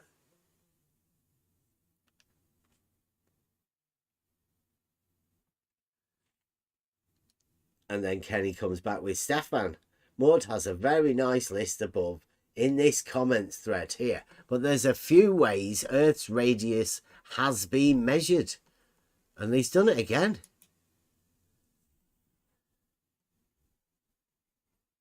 He's done this. It's triangles. This is it. This is triangles with more than 180 degrees. Survey. Nautical miles are based on the degrees of latitude. And there are many, many more methods that have been used. These are just a few. Now, have you measured the ness of the horizon? Or are you assuming it is simply because a horizontal reference plane can be established? It should be noted, a horizontal reference plane can be established a number of different methods, many of which do not in any way reference the horizon, nor is it applied that the horizon is or parallel to said reference plane. Given the gravitational acceleration defines plumb vertical, and gravity accelerates towards the centre of Earth's mass, brackets with Earth having a measurable radius, close brackets, it is only logical that the reference planes established by vertical plumb lines would not be parallel to each other. Great inference. But still, this is begging the question. Yeah. He says it, nor implied that the horizon is or parallel to said reference frame. Well, it is. The horizon is parallel to all of the horizontal reference planes. Yes, and this is provable, and this is not assumption, like Baby said. Yeah. But that the center of the Earth is a point, it has to be proven. So, and it is not. Yeah, it's not logical to put to the center. I mean, vertical, horizontal, perpendicular, the horizontal are all parallel to the plane of the horizon. They all fit logically, but they follow on from each other. The one thing that doesn't follow is to the center. Everything else, fine. You're best off just saying that, well, that's a contradictory fact, and it is globe, but yeah, it's one of those things you just have to deal with. I would say. It caused less confusion. Everyone all right with that?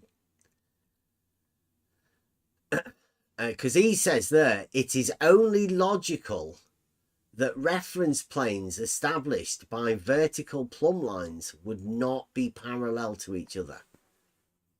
No, this is not logical. You can't reference a plane, a vertical plane, to be not parallel. Because the verticals on the vertical plane would be parallel, wouldn't they? Or would you have to have a vertical plane where the verticals aren't parallel? I mean, how would you do that? Is it possible for you to be able to establish a vertical plane where the verticals aren't parallel? On that plane, all vertical lines will be parallel to each other. Could you actually, though, right, if you wanted to try and imagine it, would it be possible to imagine a plane being established by a plumb line to be made up of non-parallel verticals? No, because they are not verticals.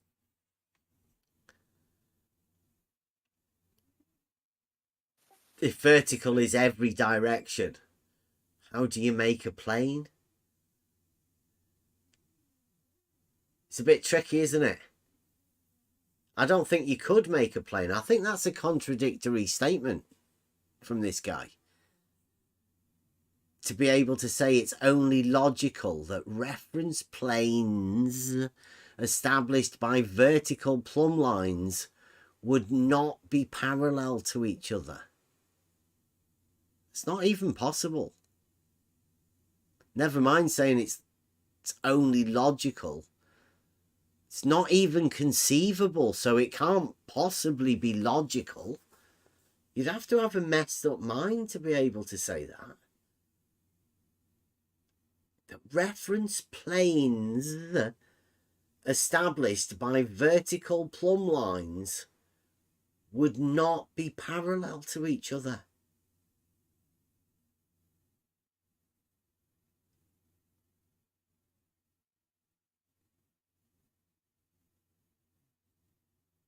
Have a go at drawing it. See what you could come up with. I don't know how you've managed to do that. You know, when you get the best way I can think of it, right?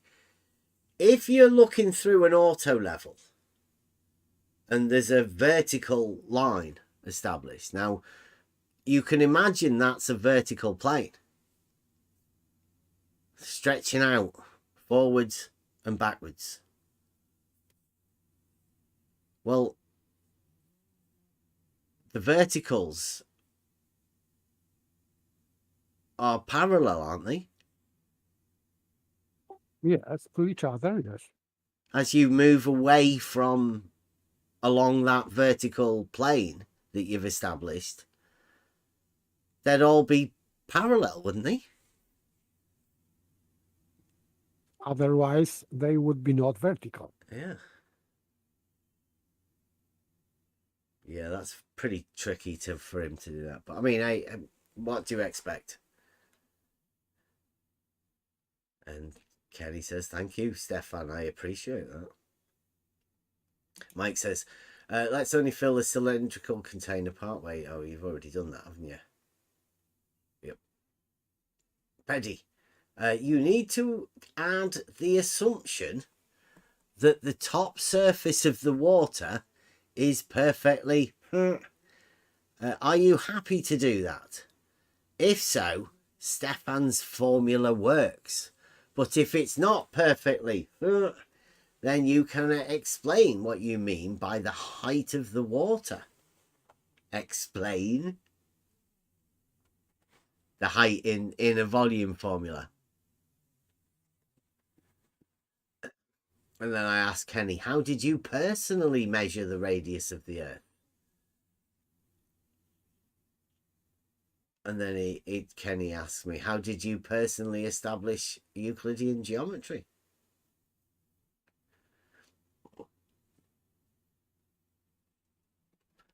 I have done many of the proofs within Euclidean geometry, but establish? I'm not too sure, Kenny. I asked you how you personally measured the radius of the Earth. Oh, there you go, Stefan. Mike Jones says, proof that Beddy is surrendering volume formulas for liquids in reality.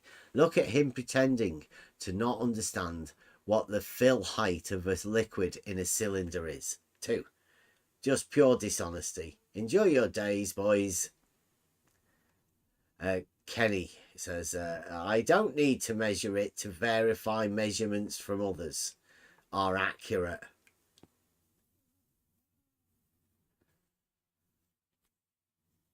I grew up the son and grandson of 2 commercial fishermen.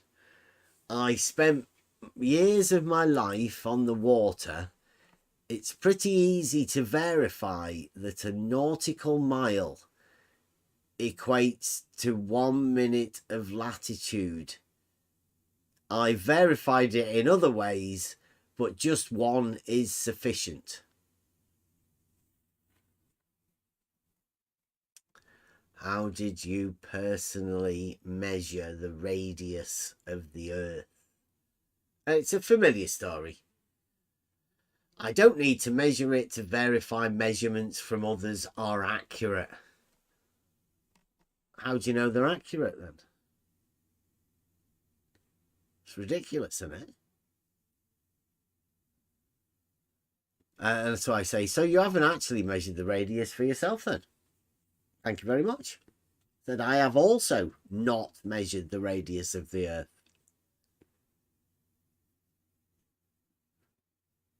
There's, I'd say 100% of the people living today have also never measured the radius of the Earth. It's a pretty big club. Should we get a t-shirt made?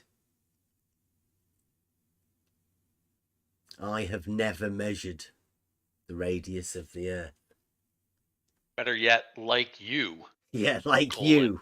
Yeah. I have never measured the radius of the Earth. Why do all of us personally need to measure the radius of the Earth? I said they don't. Nobody has to. Nobody has, and nobody can. It's fair enough to say. Nobody has ever measured the radius of the Earth, nor will they ever measure the radius of the Earth. And he says, is this just an attempt to create a rescue device in attempt to deny all measurements done? No, there's never been any measurements done.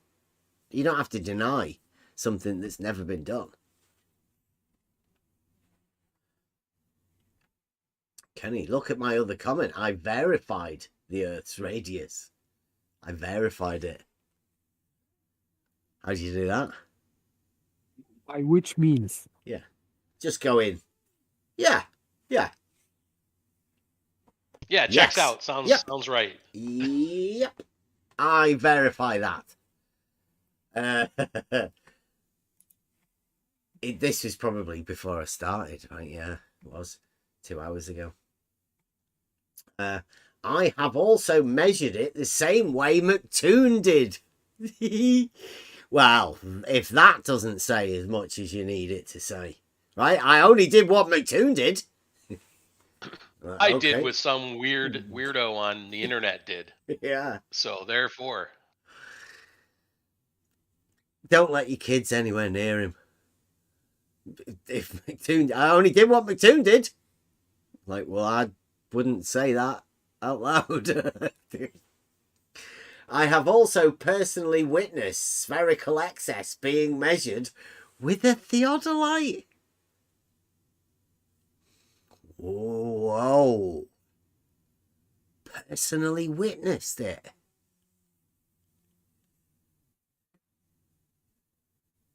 So good. Eyewitness, that sounds serious. Yeah, eyewitness of spherical excess. I don't need to personally establish measurements for them to be verified as accurate. Have you personally measured the height of Mount Everest?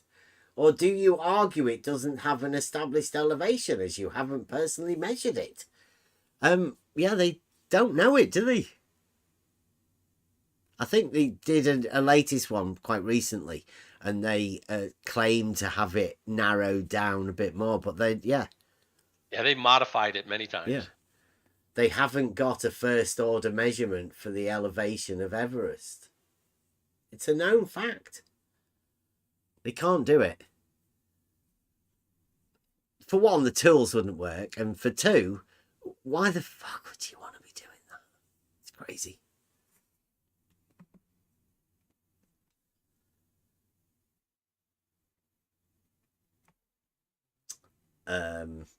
Stefan says to Betty, I think this is an attempt by Jones to get away from the fact water on Earth's surface is curved over distance.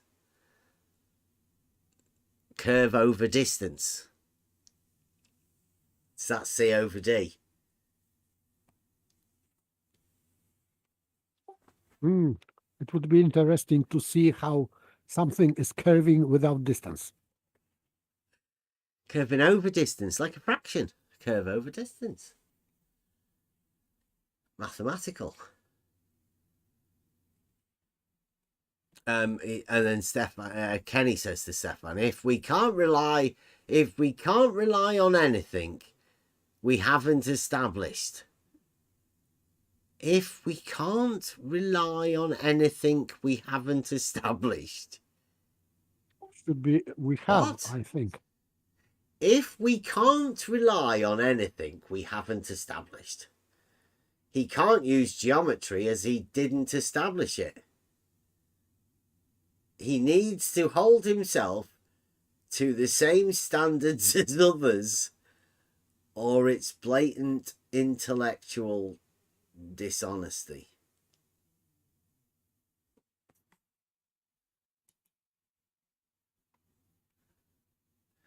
If It doesn't make any sense. Yeah, okay. So just one of those comments that's meant to distract you. A nonsense statement. Well done. Well done, Kenny. We'll have some more of them. Please. We'll order some more of them. Kenny, Stefan. This statement here of absolute drivel that doesn't actually say anything. Stefan, I totally agree. When did Bev do any valid measurements giving evidence of all horizontals to be parallel? Never. Am I the one that has to do that? It's all on me, guys. Don't worry. I think I might be able to pull through. But the fate of horizontals being parallel apparently rests in my hands. Assigned to me by Stefan. What a responsibility I on know. you. I know. I hope I can shoulder the burden.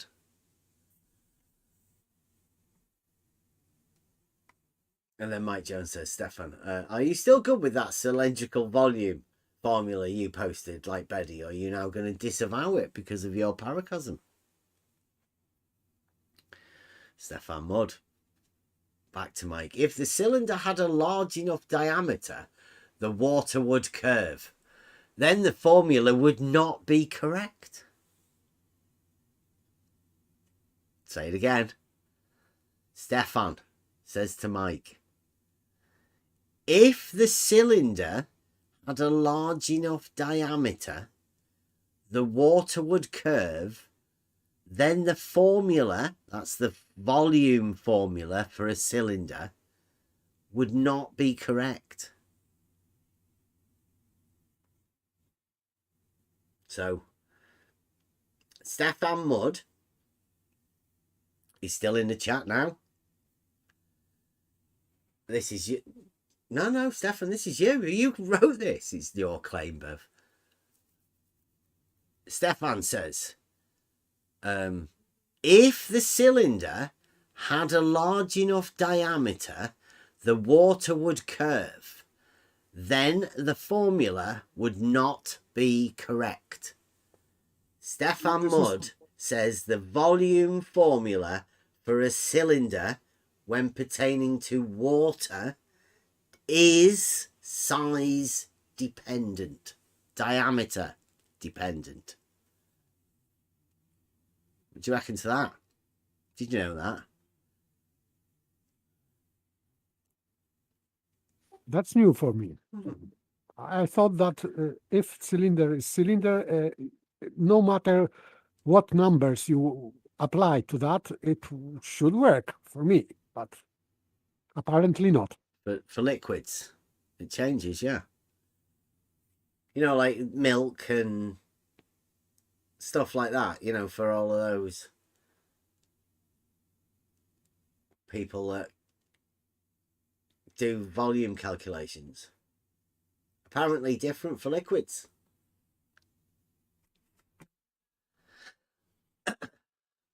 Well done, Stefan. It's not my claim, it's yours. Burden of evidence would appear that Stefan says it's your claim, Bev, so it is your burden of evidence. Let's point out who said this again, right? If the cylinder, says Stefan Mudd, if the cylinder had a large enough diameter, the water would curve. Then the formula would not be correct. So where would the burden of evidence be, Stefan, for somebody who makes a claim, if the cylinder had a large enough diameter, the water would curve? Then the formula, the volume formula, would not be correct.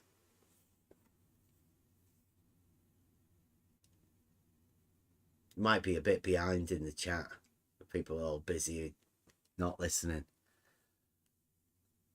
I expect Stefan to not reply to do with anything to do with the validifying his claim, the burden of proof on his claim that the volume formula for a cylinder does not apply to liquids beyond a certain diameter.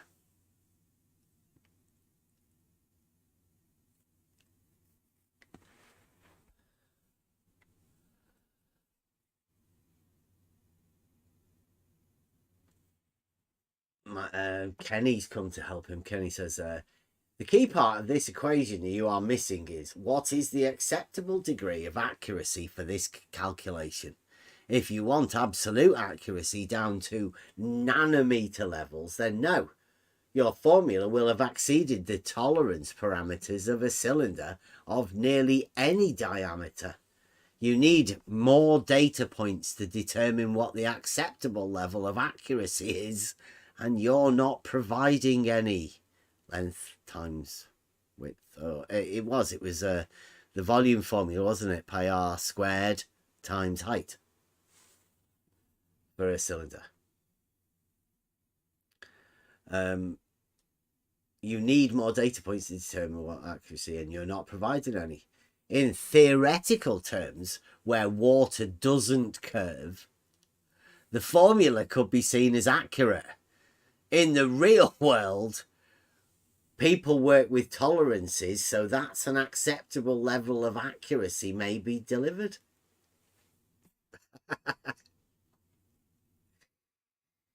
Kenny, again. Kenny's a new guy. I think. I don't know how long he might have been in YouTube for quite a while. Other aspects are also applicable, says Kenny. Is this a sealed container? Is it open to the atmo at any point? Is it completely filled or only partially filled?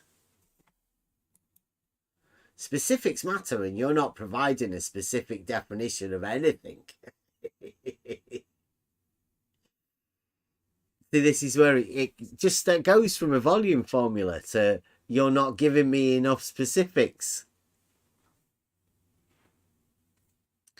Oh, Stefan Mudd is talking to Gadget Expector about the angular size of a nebulae, rather than addressing the point that he said the volume formula for a cylinder would not apply to liquids.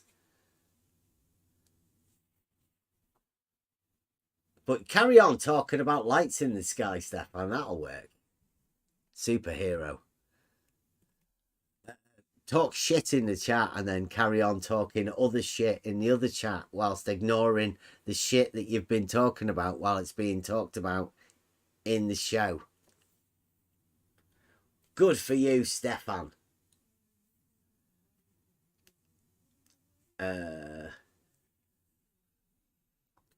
Kenny says, you do not give an accuracy tolerance, or nor do you provide anything but an arbitrary number. That is not sufficient info. If 1 unit is 10 miles, the parameters and accuracy will be drastically different than if 1 unit is 1 inch. Again, you have not provided enough data. Thinks size matters. Kenny. Stefan Mudd again. Eaton is asking for more specifics. That's Kenny. Is it stationary? Tilted? What is the expected margin of error? Where did you read the height? In small glass cylinders, I use my lab. The fluid is pulled up at the sides due to surface tension. So where is the actual height? On Earth, if the diameter is large enough, the water will curve. In an ideal situation, the formula will be correct, but reality is not ideal.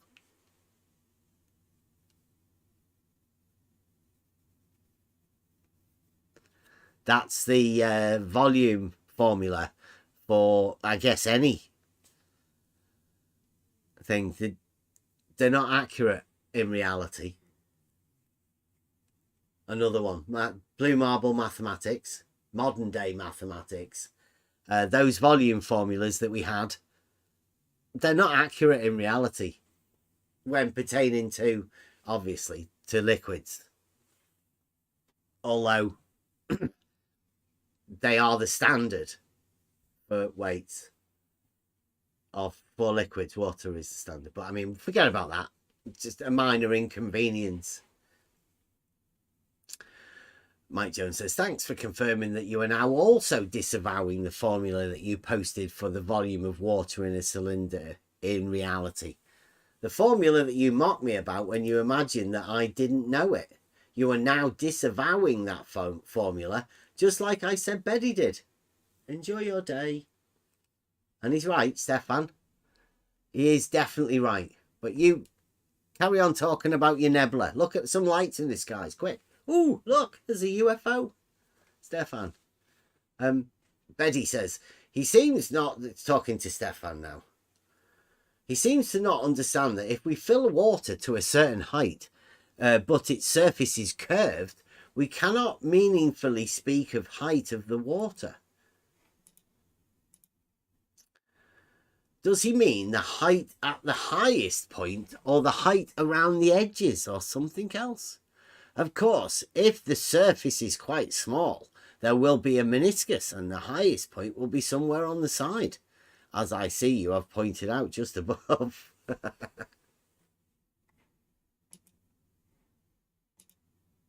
Oh. And he's talking to Mike Jones now. Mike, again, you misquote me. I said that if the top surface is perfectly, then the formula will work perfectly well. If it is not, then we cannot meaningfully specify the height. Do you really not understand that? Has anybody else ever heard of this? When dealing with volume formulas? Of anything, the cube, or did anybody ever point out to you that you can't actually do it with volume formulas of liquids?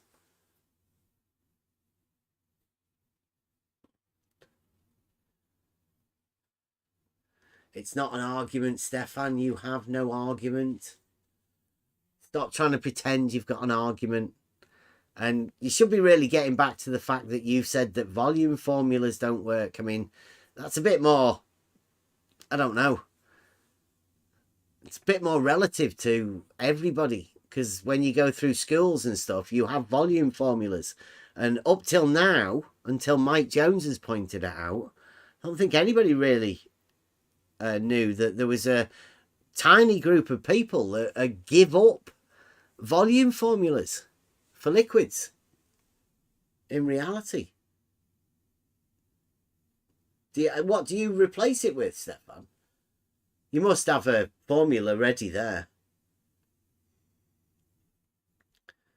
We noticed how many times I've said the word, and it's never come from Mike. It's never come from me. Must be in the 20s at least. Never use it myself in daily life. These guys seem obsessed with it. And then Mike says, I specified that the cylindrical container was filled halfway with water. Stefan posted the formula. Volume equals pi r squared times height. That you are now both disavowing, and it's hilarious. So now that you've denied volume formulas for water and the perpendicular relationship between horizontal and vertical planes, shall we move on to other things that you will likely also deny and can be established and proven in reality? It's quite a nice statement there, Mike. Thank you very much. Obviously, completely ignored certain subjects that people can't talk about, like the reality things. Existential cognitive veiling he was just addressing there, talking about, or should we go on to other things that you'll likely also deny that can be established and proven in reality? So that's the reality part there, and the proven, established. So existential cognitive veiling. Again, says Betty, Mike Jones, again, I said that the top surface is perfectly, the formula will work perfectly well. Why do you disagree with this? It seems that you are one denying geometry. Fair enough. Stefan says, I will say, if you were to calculate the volume of the container and then meter in specifically half of that volume, you could fill it to precisely half its volume.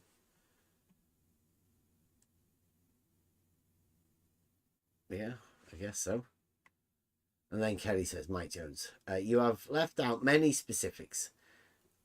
Is the water being metered as you are filling the container, so you can precisely add only enough to fill half the volume of the cylinder? That does say metered, right? Why is he doing that? Is the water being metered as you are filling the container? Oh, my eye's gone weird, or is he just adding?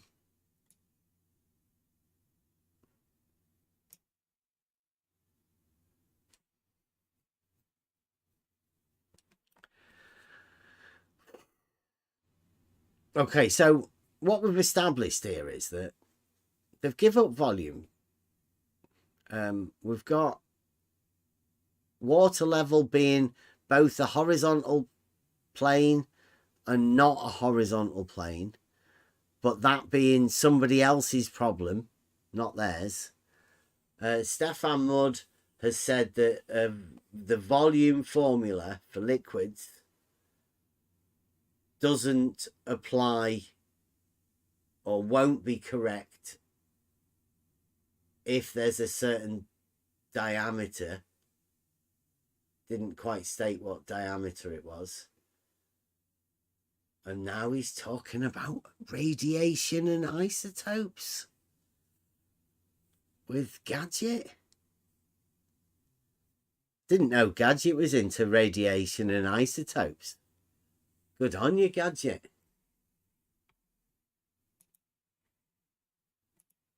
See, nobody said that we don't talk about intellectual stuff. What a variety of topics. Yeah, yeah. Yes, Stefan does loads of stuff. He's disproved the volume formulas for liquids, and now he's talking about radiation and isotopes with Gadget in the chat. Experts. I'm glad that we've got these experts with us. Electromagnetics is it's great.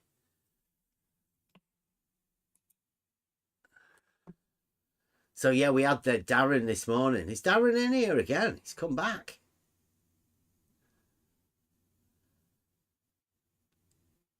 Can we get Darren on the has somebody found us that in the chat for Darren this morning? Stark Odder and Darren doing the proof by contradiction.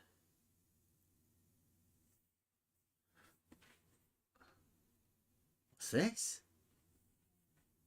Is Darren doing arched doorways or something? Filled cylinder. Oh, right, I see. He's come to help her. He's come to help Stefan, hasn't he? So what would that be? The radius. If the radius of the cylinder was 3,000... Is it 3959? Is that what Darren's done there? Maybe. If the radius of the cylinder is 3,959 miles, then what he's got here is the new volume formula for a sphere. So, sorry, a half sphere. So you would fit a half sphere on top of your original volume for the cylinder. That would increase the volume quite a bit, wouldn't it? Especially if your cylinder was only, like about an inch.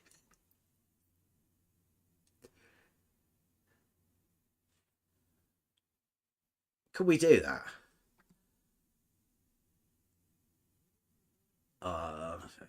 Really got a picture. Can anybody do that? Be good. Is Mike listening? If you're listening, Mike, that picture from Darren, I'll do it here. Copy image. You want to make? I'll draw it.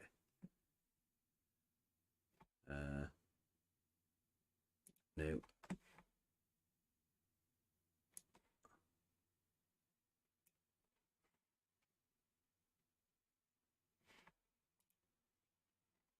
Has anybody got anything to say? Thank you very much, Emma. is a proof by contradiction.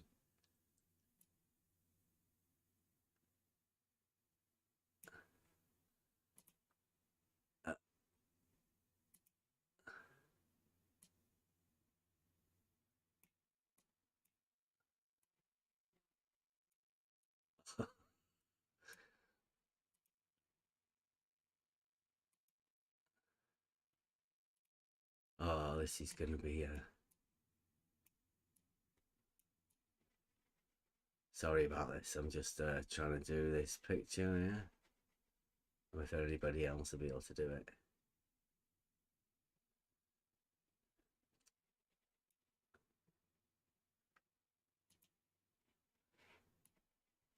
it.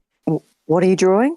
I'm just taking this picture of Darren's and just redoing it. What, the archway? Yeah, I'm just giving him some numbers to and that's 1 inch and radius equals 3,959 miles. Copy. Right, okay. Here's Darren, here's Mike, and here we've got some new numbers for you. So let's say that it's 1 inch and the cylinder is 1 inch by 3,959 miles. So that's the cylinder that we're talking of. It's a very shallow cylinder, and according to Darren, they have an extra bit at the top. So if we could just do the new volume formula for that, please. The volume would be pi r squared height, and the height we've got of 1 inch, and apparently there's an extra bit that they're going to put on.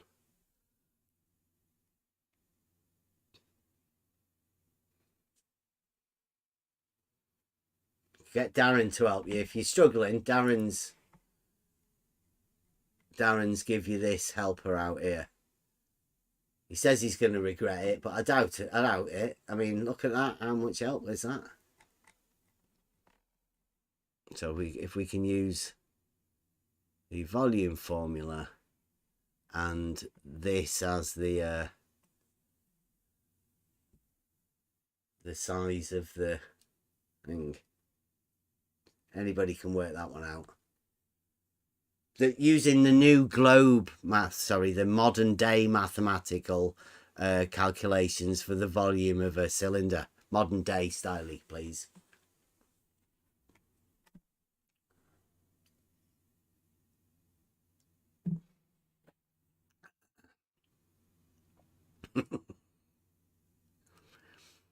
I don't expect anybody to be that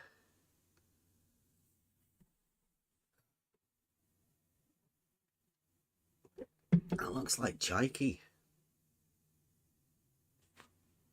Looks like he's moving a bit quicker than Chaiki, though. What, Stefan? No way. He's talking about religion.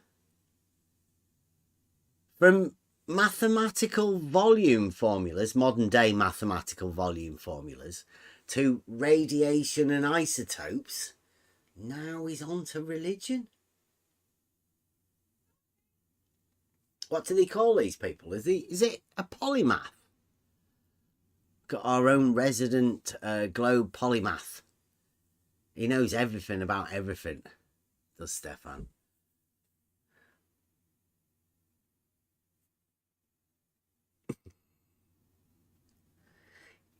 Yeah, Mike's saying he's enjoying everybody seeing Betty's sophistry on display. And I would say that if you think that Betty's sophistry is to be applauded, or you enjoy seeing it, I think it's better. Sophistry is better practiced verbally. So, Betty, you have free right of reply at any time you want. Please go on Blue Marble. Give Blue Marble Science some content. Do a logic thing. Go over whatever. Do your right of reply to all of the contradictions that you were or weren't doing earlier on. Do it over there at Betty, Blue Marble Science. Please give them a lecture of how you religify your logical system. Give a full sermon. Or come over here. It's up to you. If they won't want you talking over there, don't worry about it. If they don't let you talk about it over there, come over here.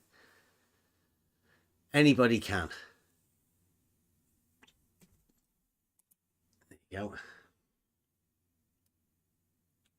Oh, if any of you, Starcodder or Stefan Mudd or anybody, if you do have any more proofs by contradiction or proofs through contradiction, let us know.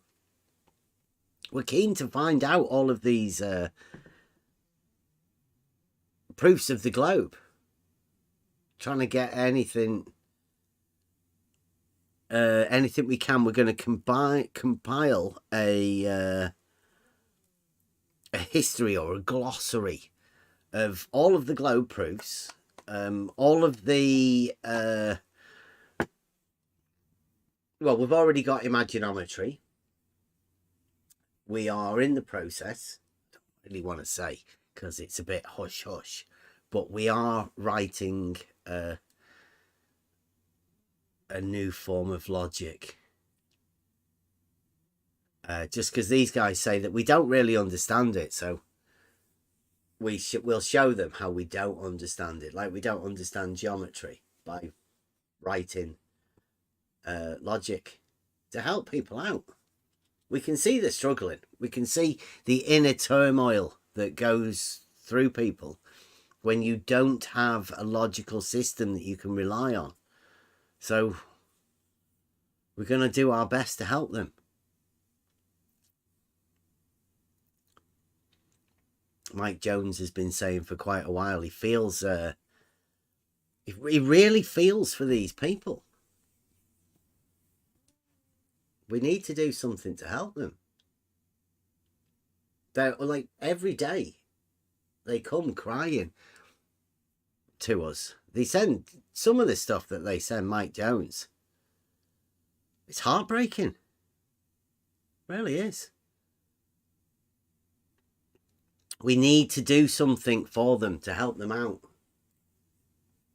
It's like we run like some sort of a daycare centre for people who struggle with a model. And they come over and they're crying out for help. Well, we can help them. We do have imaginometry that they can rely on. And you can rely on imaginometry if you're ever struggling. If your model isn't quite working within, the usual geometric systems, then perhaps Euclidean geometry just isn't for you. You need your own. Now, we have helped people out with imaginometry, but imaginometry is a progressive geometry. It's a geometry that you can take for yourself. You can build upon it. And we're saying that actually now. If anybody can see any new points that need to be added, obviously, because it's axioms and definitions and postulates, we need to keep it concise. We need to... So have a look at it on the level.live and see what you can see. See if there's anything you think you can add to it. We are going to do like a... I don't know, what do we say? The temple of... Spherical temple. And you can get your quotes in there. So if you want to be immortalized and be part of a new not Euclidean geometry for 2023, and also the logical system that it's based on, come on in and help.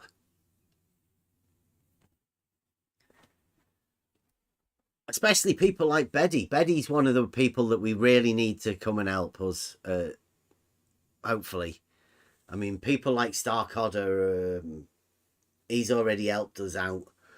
People like WS, Fight the Flat Earth, Ruhif, Zanuck, I don't know who the other ones, Conspiracy Cats, Ranty, they've all helped us in their own way, right? All of this stuff. And it'll be good to give a bit back. Can't be taking all of the time from people, all of the information and knowledge.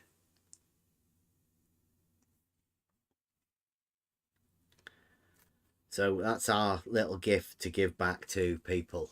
You know, when people say, by your logic, well, you'll be able to say by Globgic. Globgic states, that's a big K. He's talking about radiation again now.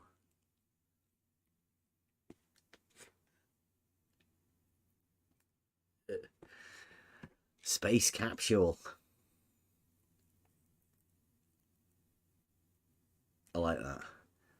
What does space capsule conjure up in people's minds? Do you want to know what I think? It's first thing that came into my head was taking a tablet. Yeah, that's capsule. what. Yeah. A capsule with space in it. It's just like empty. That's exactly what I thought it was. Not too sure. That's what he's talking about.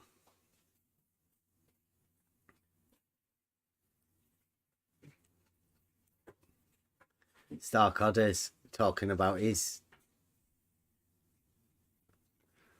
proof through contradiction. He's talking with Darren.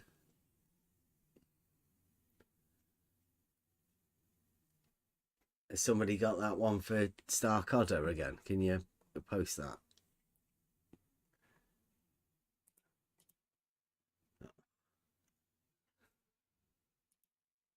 Get it.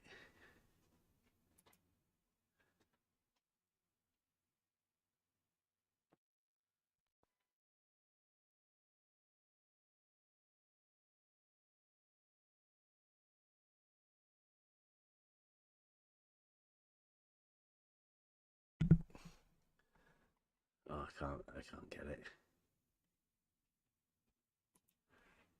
Starkadder, do you reckon what the chances of Starkadder coming in and explaining his contradiction?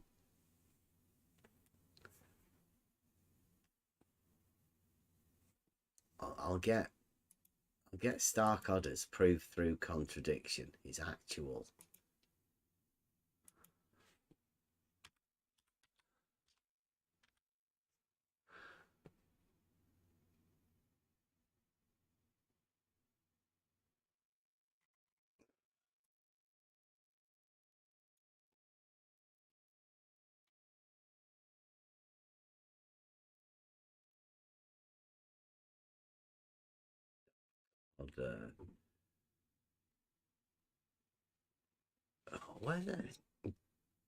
Oh, I know. Imaginometry. It's in the Imaginometry folder.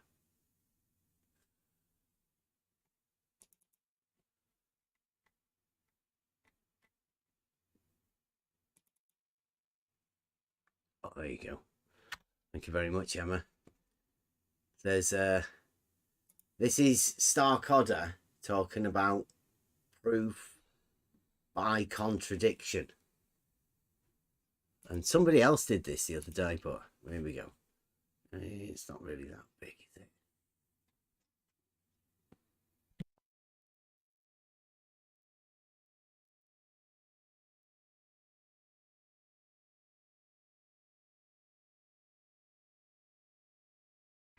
Right. So this is measuring azimuthal angles. Now, anybody out there want to correct me if I'm wrong? An azimuthal angle is an angle measured on the horizontal plane. So measuring angles on the horizontal plane, would that be okay for everybody? Just so everybody out there understands exactly what an azimuthal angle is. Everyone all right with that? I'm all right. Yeah. Because what would azimuthal mean? It means horizontal, doesn't it? It's measuring a horizontal angle rather than a vertical. So he's put in this measuring azimuthal angles using only Euclidean geometry. This is Starkodder, and this is a proof through contradiction. Right here, as he says. Simply put, when triangulating between three landmarks, the azimuthal difference is measured at each location. The azimuthal angle, but I mean, if you want to call it an azimuthal difference, is measured at each. I don't know what that means. So at A, angle A is measured, at B, B measured, C measured, right? So there's three angles measured. A, B, C. Rather, they are projected angles in each horizontal plane, like we said, azimuthal angles.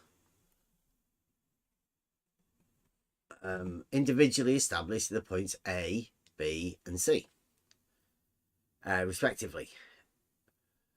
The intersections of the verticals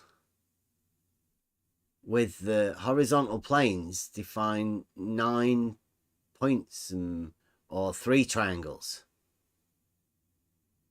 1 in each plane. See, again, this is where the proof through contradiction is.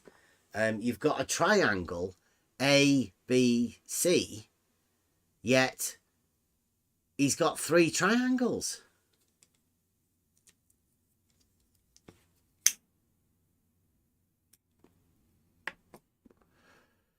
Three triangles. Yes, on different, let's say, parallel horizontal planes. So in fact, this is one triangle on horizontal plane, because I assume that they are not different from each other, so they are the same.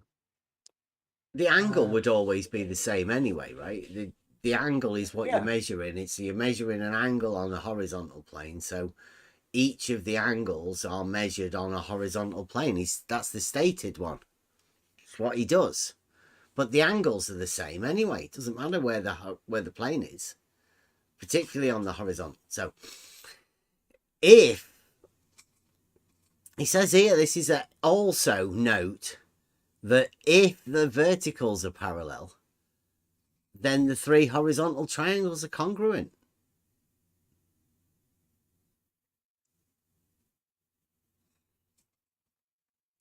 So it has to be true that A plus B plus C is 180 degrees. Well, it's a triangle.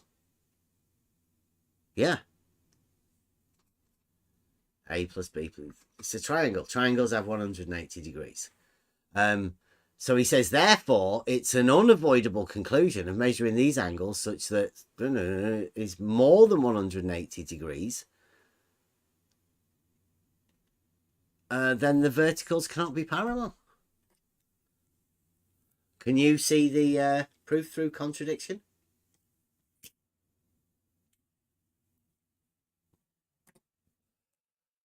He's injected verticals being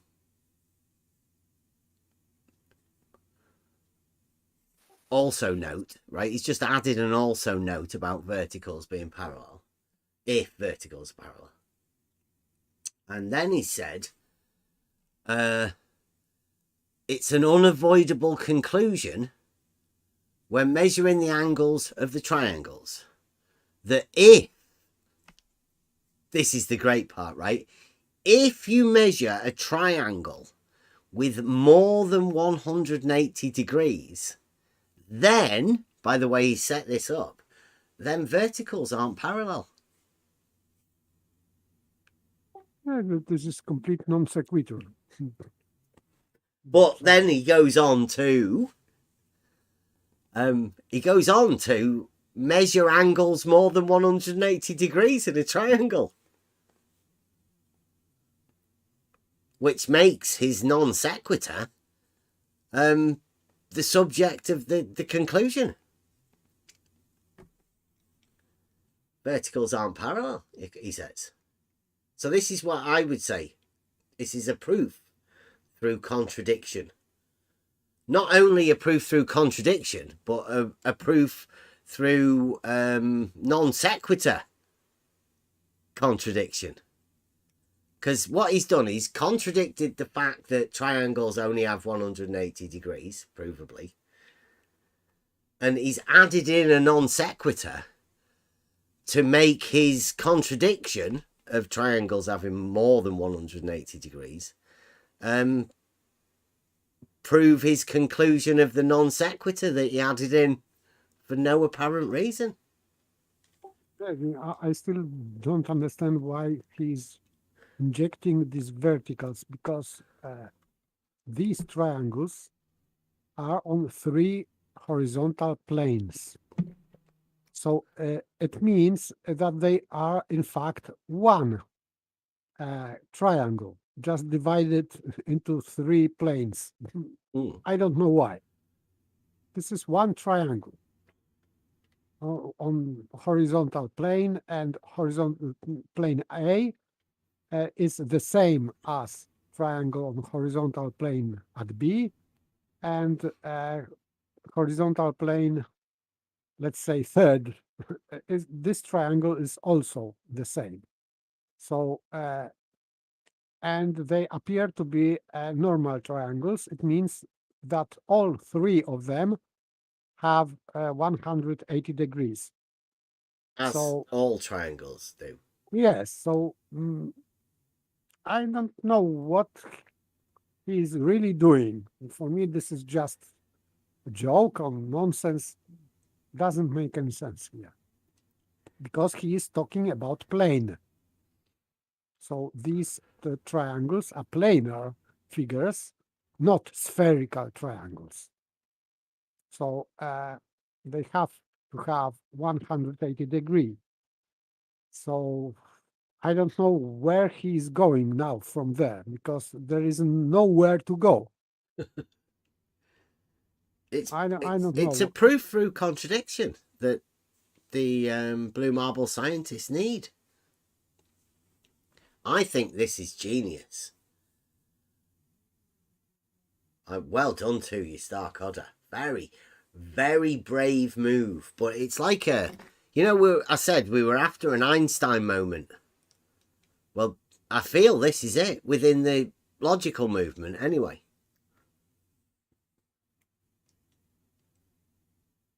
Spherical logic. We need to sphericalize the logic. So that's what we're doing here. He's making measurements that you people do in reality. He's making one triangle into 3 triangles. Because, I mean, 3's better than 1, isn't it? Always looks better in 3s. Yes, but this dotted line triangle is on different plane. So not parallel to horizontal. So in fact, I would say that this is on vertical plane, let's say. So yeah, well, I think that's what he's trying to say is, right? C is sort of, let's say it's on the ground, right? And then point B is there's a semi-mountain over there, right? So there's a guy up on that mountain, say 500 feet over there, and then there's a guy over there on A. He's on a really tall mountain. Call it 1,000 feet. But I mean, it doesn't really matter. Vertical height is regardless of that. Right now, you're measuring an angle. You're setting your tool up on the azimuthal plane, and you're measuring an angle between B to A, right? You know the scope tilts.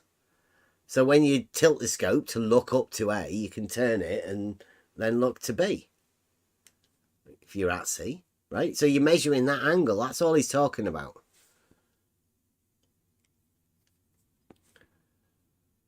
But the angle would always be the same, because the angle would be the similar as the angle in the plane that he's measuring, right? Because that's the angle.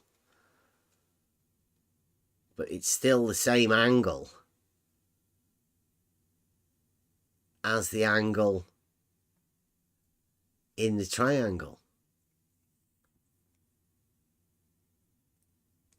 Yeah, so I really cannot see any sense in what he's doing here.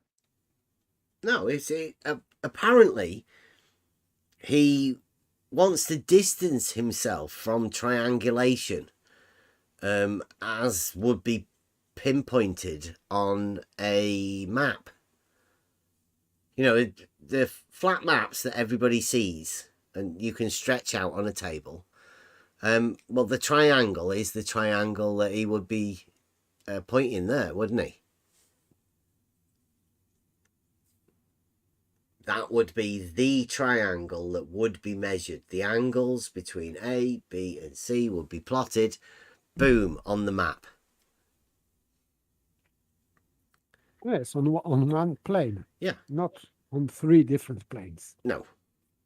No, and the elevation wouldn't really matter for triangulation purposes, because you could come in afterwards and fill in the elevation marks of all of those points and just, you know, with contour lines. But the actual positions of these points wouldn't alter in any way, as though Starkadder may be trying to confuse people. I don't know, but to me, and you obviously, it's the same triangle. It's just one triangle, and those are the angles. The angle from at C from A to B. That's the angle that you're going to measure. But, I mean, a genius way that he manages to get a triangle to have more than 180 degrees. And therefore say that verticals diverge, did he say? Are they diverging? Yes, he said that they diverge because they are depicted here as parallel, but somehow they diverge. I don't know why. Well, you know, we were doing that a bit earlier, thinking you've got a theodolite auto level, and it's got a crosshair in it, and the vertical's vertical. And when you tilt it to, turn it, from A to B, then the vertical would be parallel to where A is, right? And parallel to where B is. Parallel all the way along that line. And then you go to B, and then you'd have it parallel with C and parallel with A, wouldn't you? You wouldn't have a diverging vertical over there in the distance.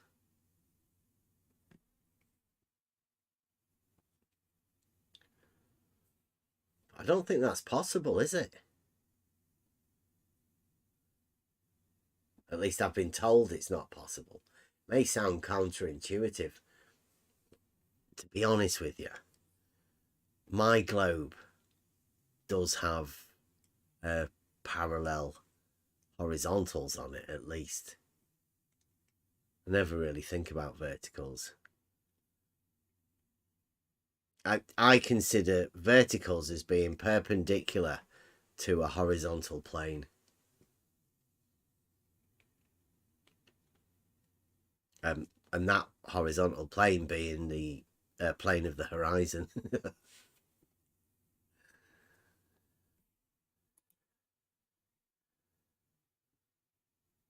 That's a good t-shirt as well, isn't it? I consider verticals as being perpendicular to a horizontal plane. All verticals.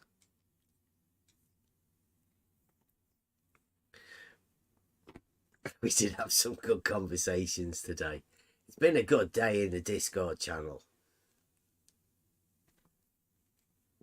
Normally starts when Kevin gets up.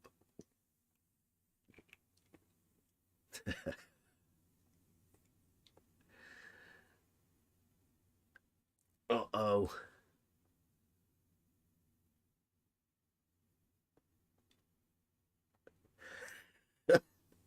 Did you do a calculator? 25 minutes behind. Thank you very much. So can we check this with the Blue Marble modern day mathematicians, particularly Beddy and who was the other one? Kenny, Stefan. We've got a cylinder, and it's 1 inch deep, and its radius is 3,959 miles. Is it 3,959 miles? So we've got a volume formula there. Is that volume 777? Look at that. That's got to be lucky, hasn't it? Miles cubed.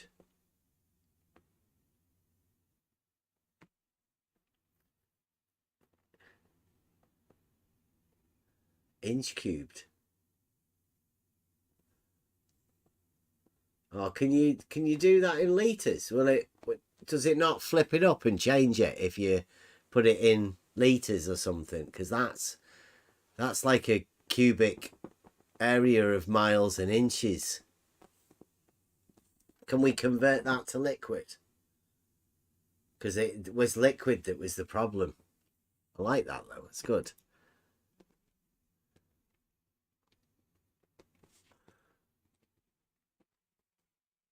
Can we sort of ask Darren?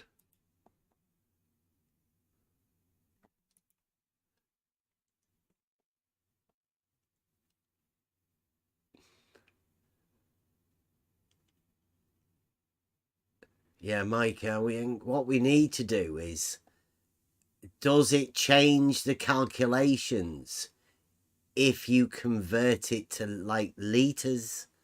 Or what's a volumetric measurement?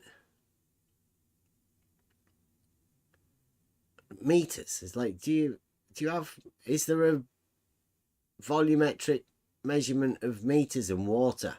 What's the weight?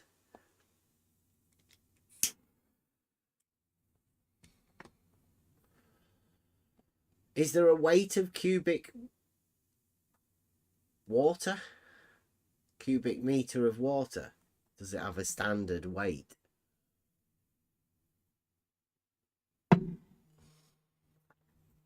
As I remember, 1 cubic centimeter is 1 gram, but I am not very sure. Yeah, because I'd say, like, does that go up?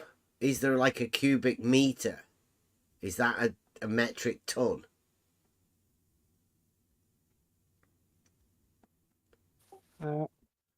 I think yes, 1 meter, 1 cubic meter.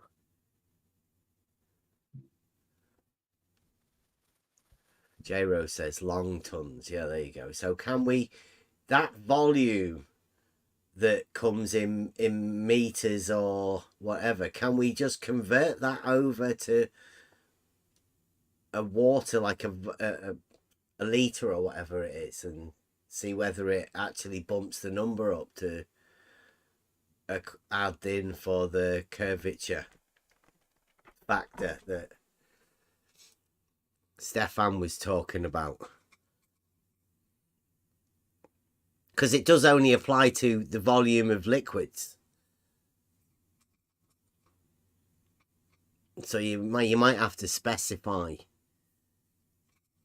that it's a liquid volume that you're after, not just a normal volume.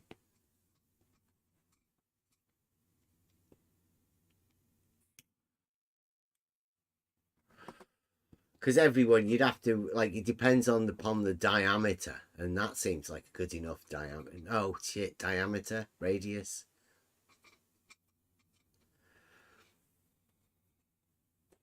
He did say it was dependent on the diameter. So I don't know whether 3959 of the radius is good enough or not. Remember what he said? Let's have a look. I'll go back and have a look.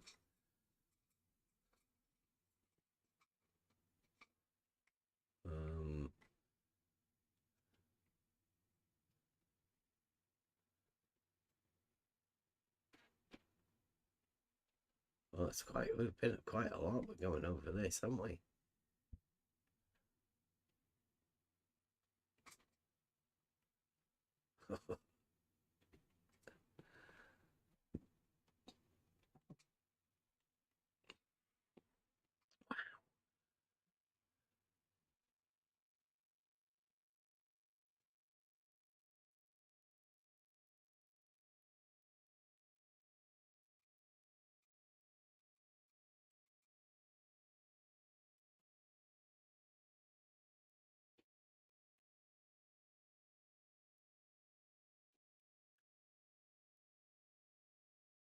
Oh, I don't know where it is. They said a load of stuff.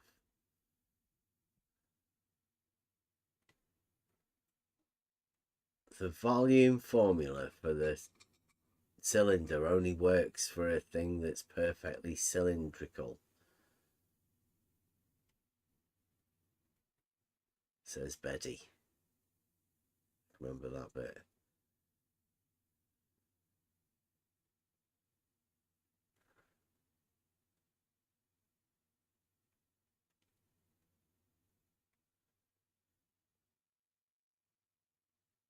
I'll find it.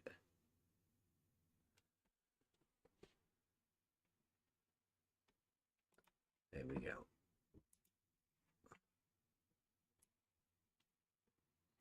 Found it.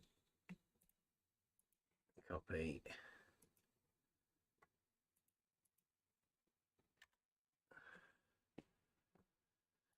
If the cylinder had a large enough diameter, the water would curve.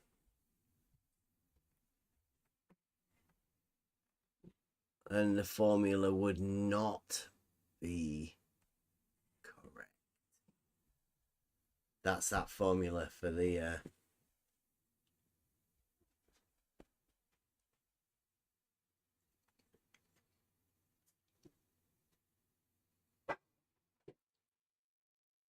if the cylinder had a large enough diameter, the water would curve, Stefan.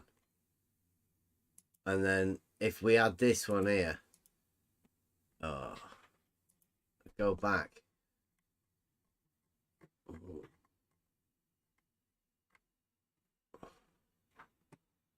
Here we go. Here we have.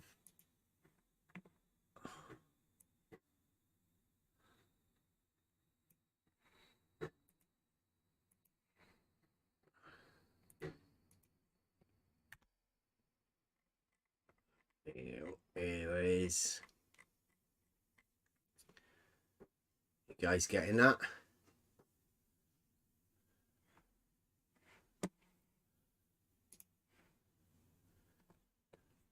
Is that what you were talking about, Stefan? Darren?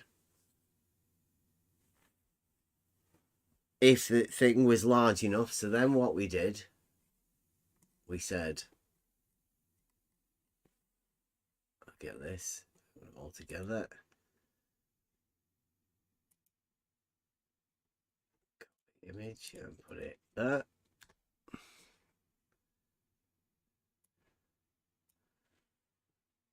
So then what we did, we made this a cylinder of radius 3959 miles, not meters. And then we made the depth of it 1 inch. Are you with us so far? Yep, Stefan. Yep, you said that the typical volume formula for a cylinder wouldn't work if we were to add water into it. So what we've done is we've give you a cylinder that has a radius of 3,959 miles and a depth of 1 inch. Darren's helped you out with the extra bit that you would want. You know, this is the cylinder, and then this is, I don't know, Darren's bit of help there. Look, he says he's going to regret it. I doubt it, though. I mean, that's what you meant, wasn't it? So can you work out, because Mike's done this now. I'll put this here. You can check this if you want. Put it here, Stefan. This is the volume calculator for such a cylinder, and it's come up with a volume. Now, do you want to check that for us, Stefan? And would it be okay if we were to say fill it with water? Could you give us the volume if this cylinder had water in it? Like, can you change these volumes to liquid volume?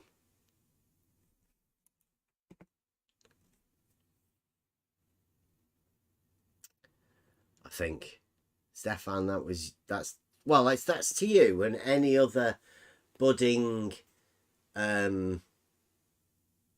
blue marble modern day mathematicians that are sort of, I don't know, breaking new ground against that old, I guess it's like Euclidean, isn't it?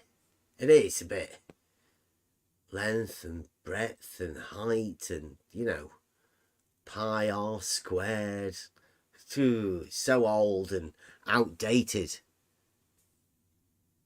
It is about time they did it. 2023 maths.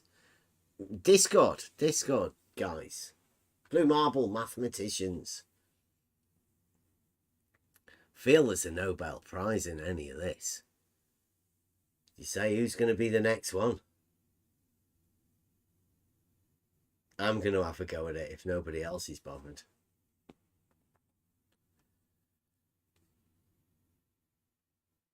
I think we'll get the on the level team at work helping these guys out. Somebody's got to document it. That's what we're here for. Bringing back old words.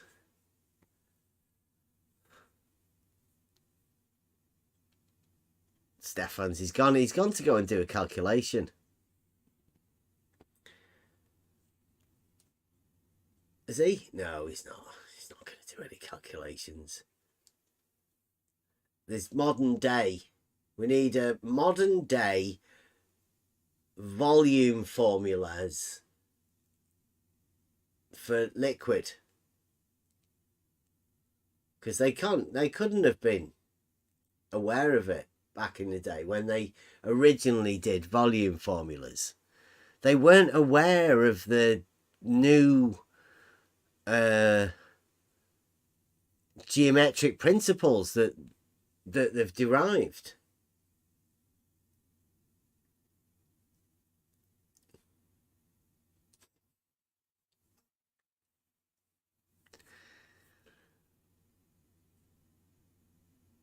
Would they? I guess they would, wouldn't they? In traditional, can you just check that one for us? within the thing. Whether does that work? Or is Mike taking the piss? Are you joking with him, Mike? Look at that. Can somebody check that? Doesn't seem right. Is he allowed to do that?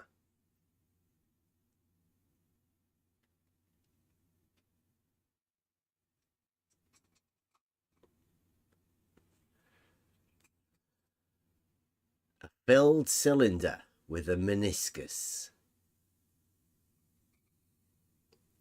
says Darren.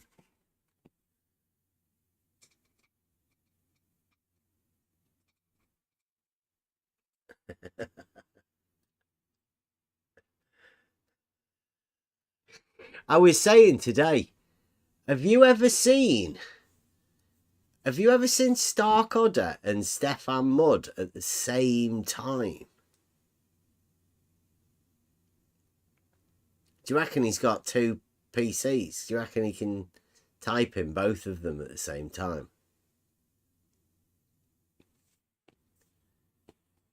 How many people, I was saying today, how many people do you reckon there are that can actually come and have a conversation about the fundamentals of geometry, sort of logic? Where can you have these conversations?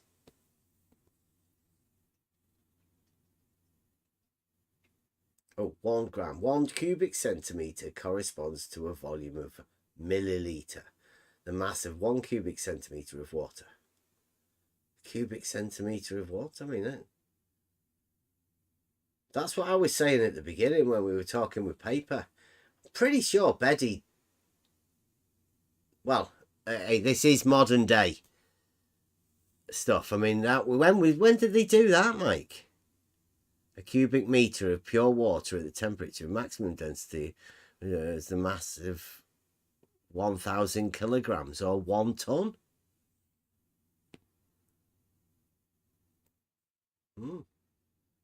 Is that plus or minus the spherical cap?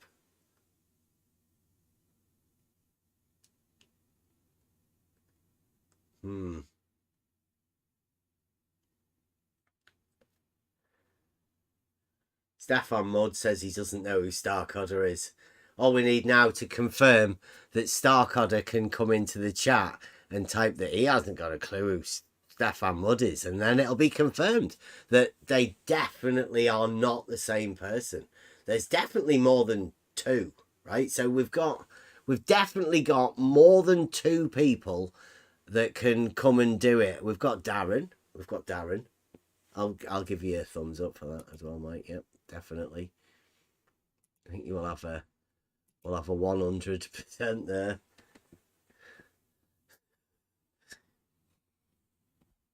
So it turns out that the volume of a cubic meter of water is called a ton. Who'd have thunk it? I guess a cubic meter doesn't have a radius, does it? Or does it now? Do squares have radiuses? I think I can remember having a conversation with a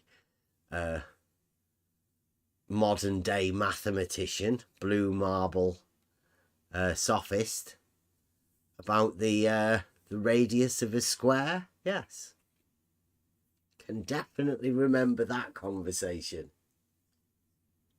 It wasn't me that had a radius of a square. It was about the same sort of time as 3, 4 or 5-sided squares, I think, over at Geo's, if I remember correctly. Darren.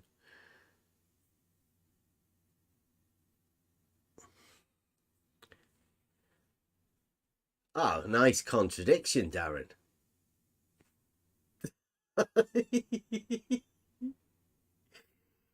Darren is the guy that posted this. He's going to regret this, but a filled cylinder with a meniscus. You can see that, right? Everybody can see that. Darren, I'm going to regret this, but a filled cylinder with a meniscus. Everybody got that? Right, well, Darren is now talking about the meniscus. Oh, wait a minute.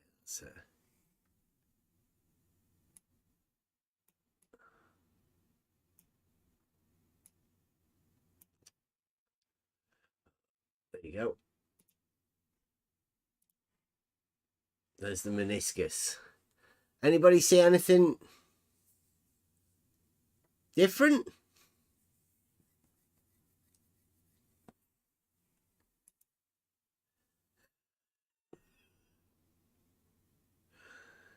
He's refuted himself.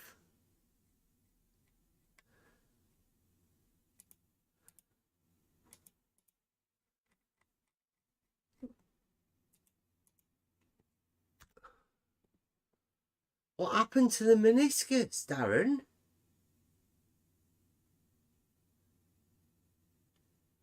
I know we are going into the... Is that a contradiction? Is that a contradiction showing that the meniscus goes different ways? Anyone? What do you reckon?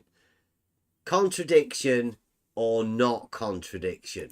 Meniscus or meniscus?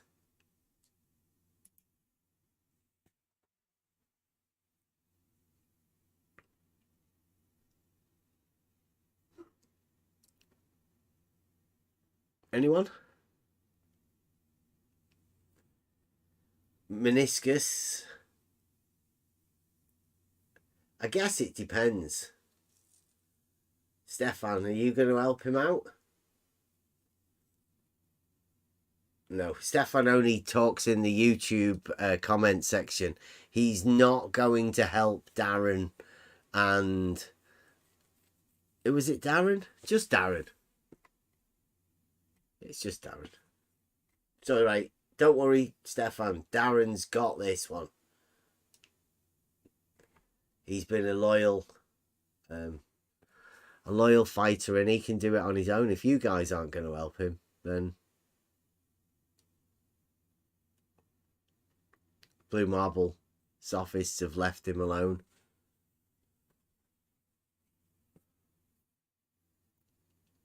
So we've got a bit of a confusion going on about exactly what's occurring with the water. Whether it's a meniscus, whether volume things come into account.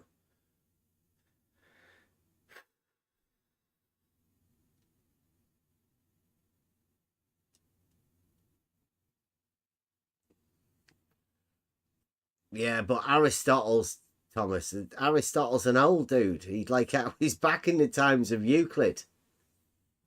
I mean, these are modern. These are modern day sophists. These are way more sophisticated.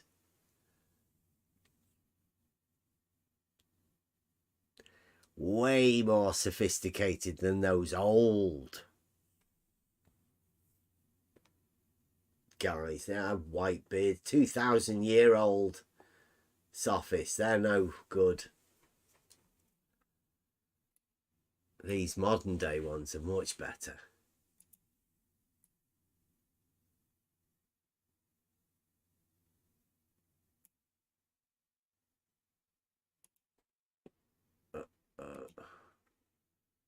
Oh, I forgot my Discord.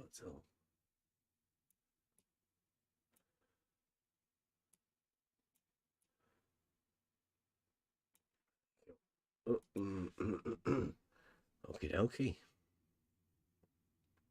Darren's typing. See how he goes.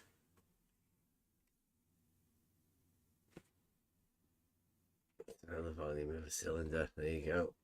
Old volume of a cylinder. I think we're going to be finishing off for tonight.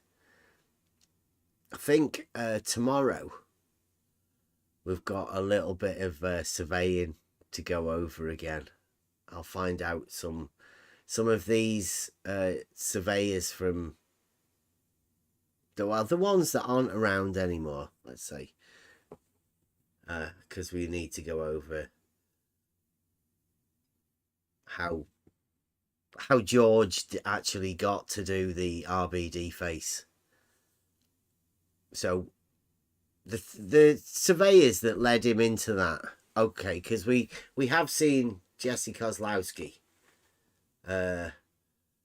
so we will be going over some more of Jesse Kozlowski's surveying videos to learn the methods employed within that. Now, Jesse Kozlowski, like he said, he does have a friend who's on Facebook called Just the Maniac, who may or may not live in Maine, and we might have a go at helping him out as well, because he's one of Jesse Kozlowski's friends.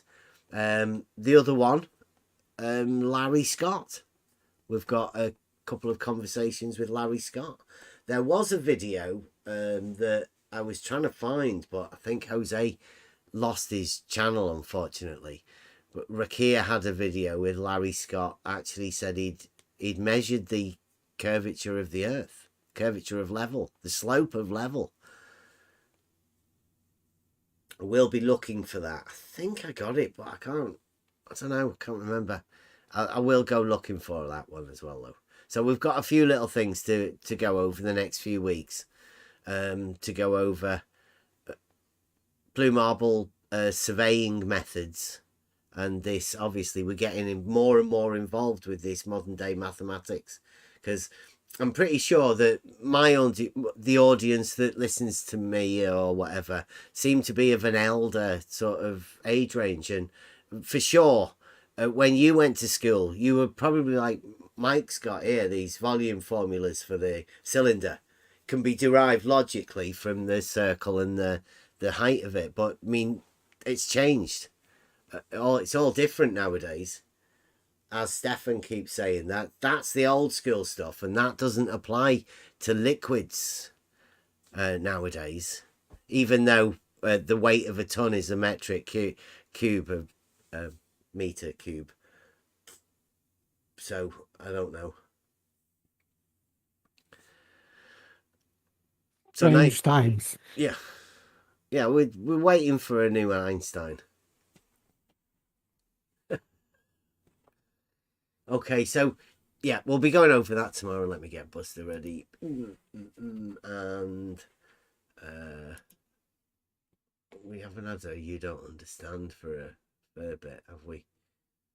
What have we got? Elevations and LIGO. Right, I don't know whether this is going to be working or not. Anybody, any final words? No. Okie dokie. Okay, thank you for watching. See you tomorrow. Thursday, Euclid. It's not working. You don't understand LIGO. As you... That one's gone as well. What's going on? Oh, well, I've fools. No way.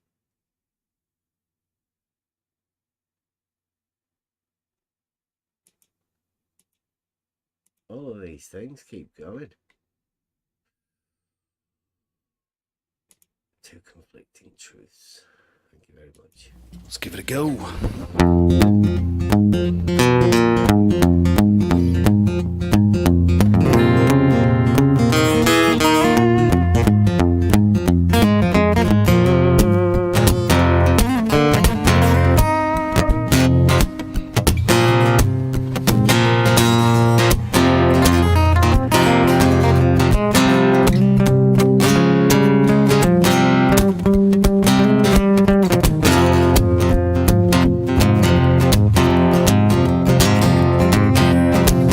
Everybody's got a path to choose.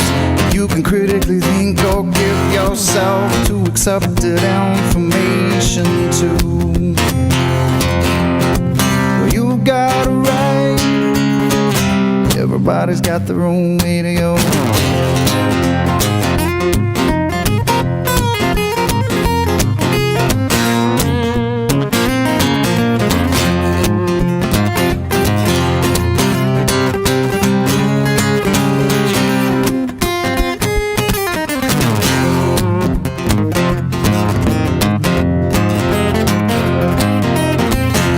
Fast to what you know. Don't let their opinions throw you off. You got to stay the course you're on. You got it right. Everybody's got their own way to go.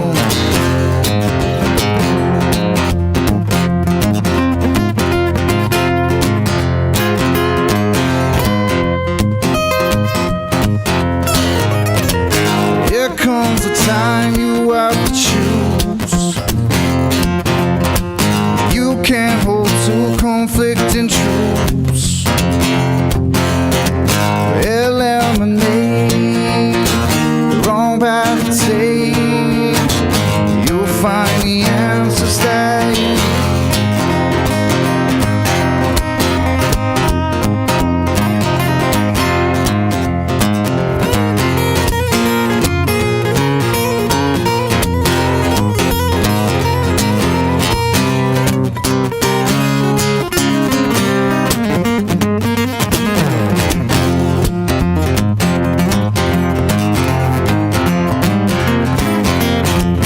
Contemplate before you make a choice. You got to let your voice be heard. You never see this place again. You got it right. Everybody's got their own way to go.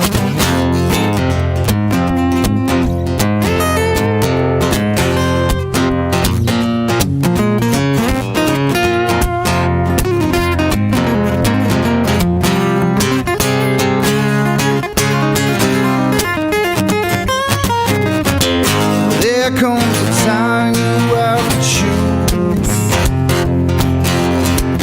You can't hold two conflicting truths. Eliminate the wrong path to take. You'll find the answers that you need.